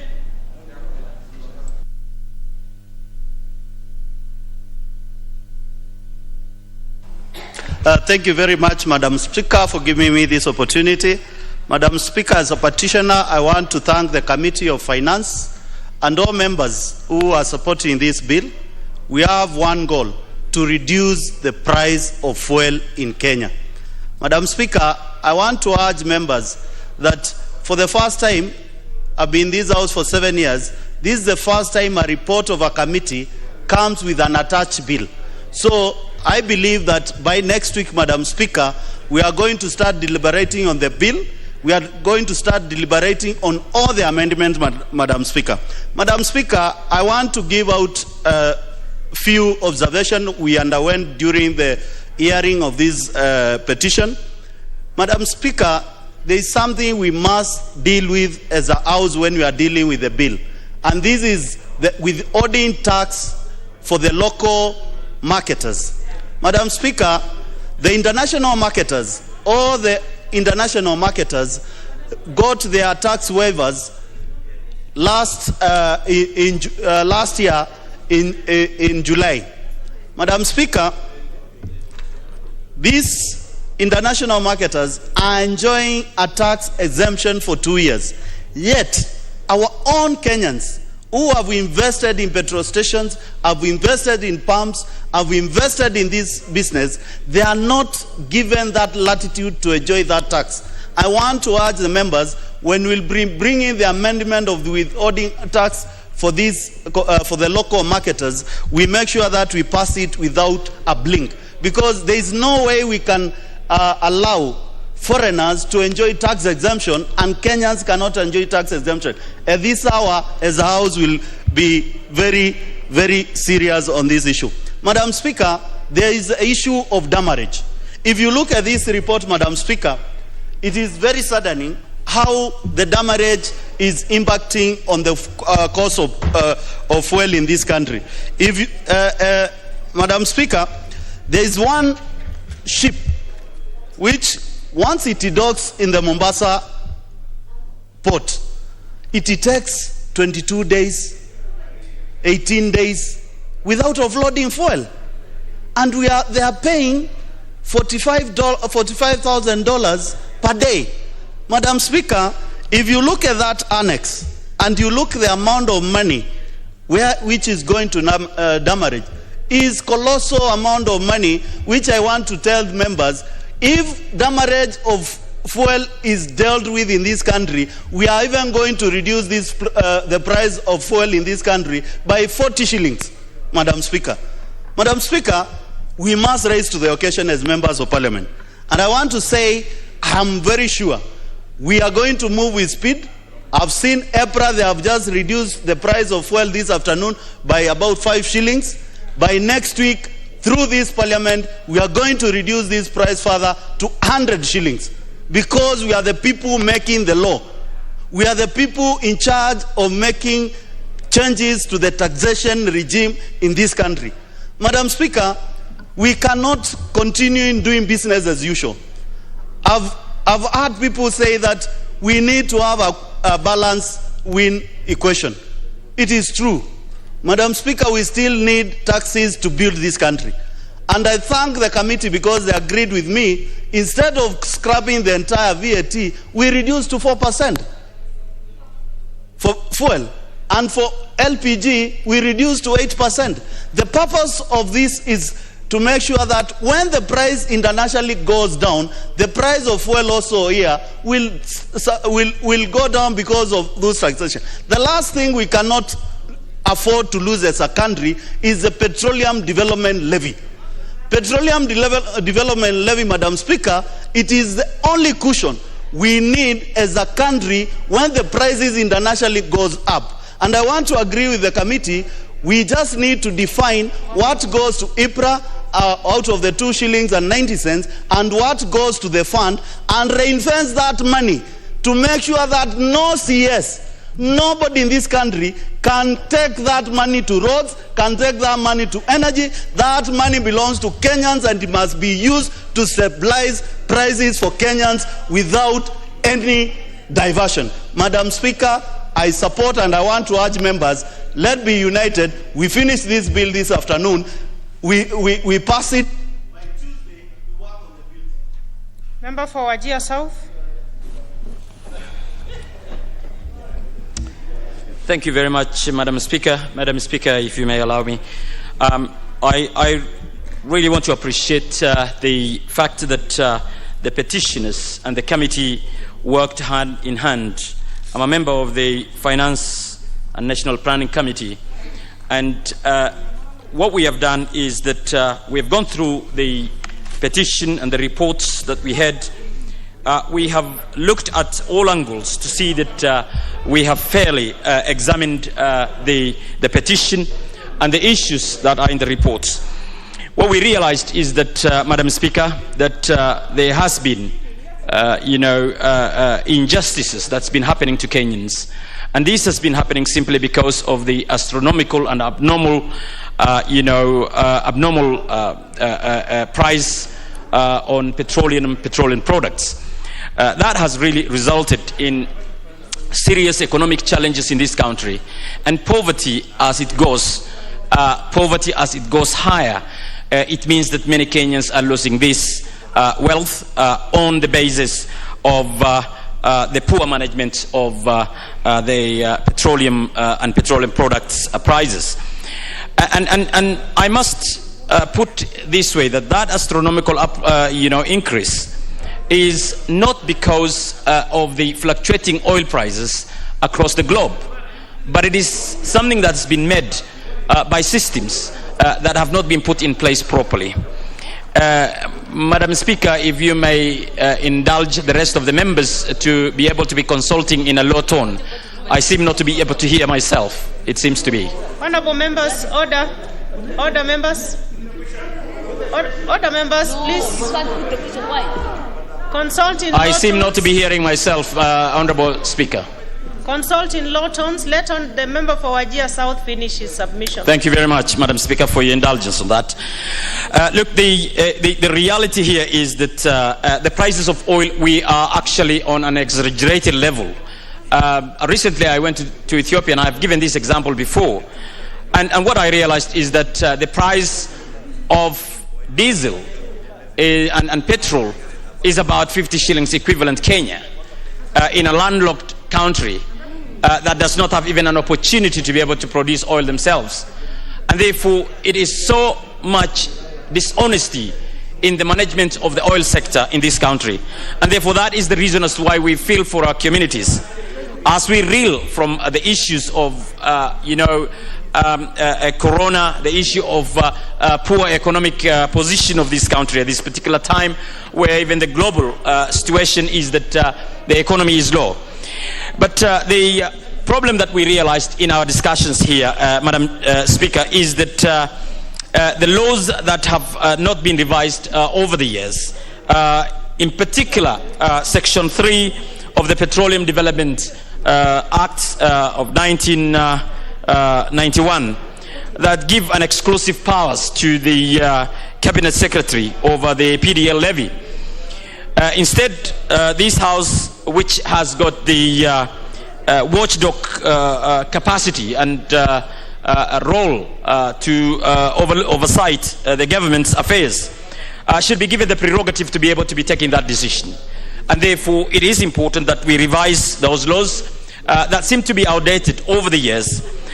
Laws that we realize that because of those gaps, that is why Kenyans are petitioning this. Honorable Odhiambo, what's out of order?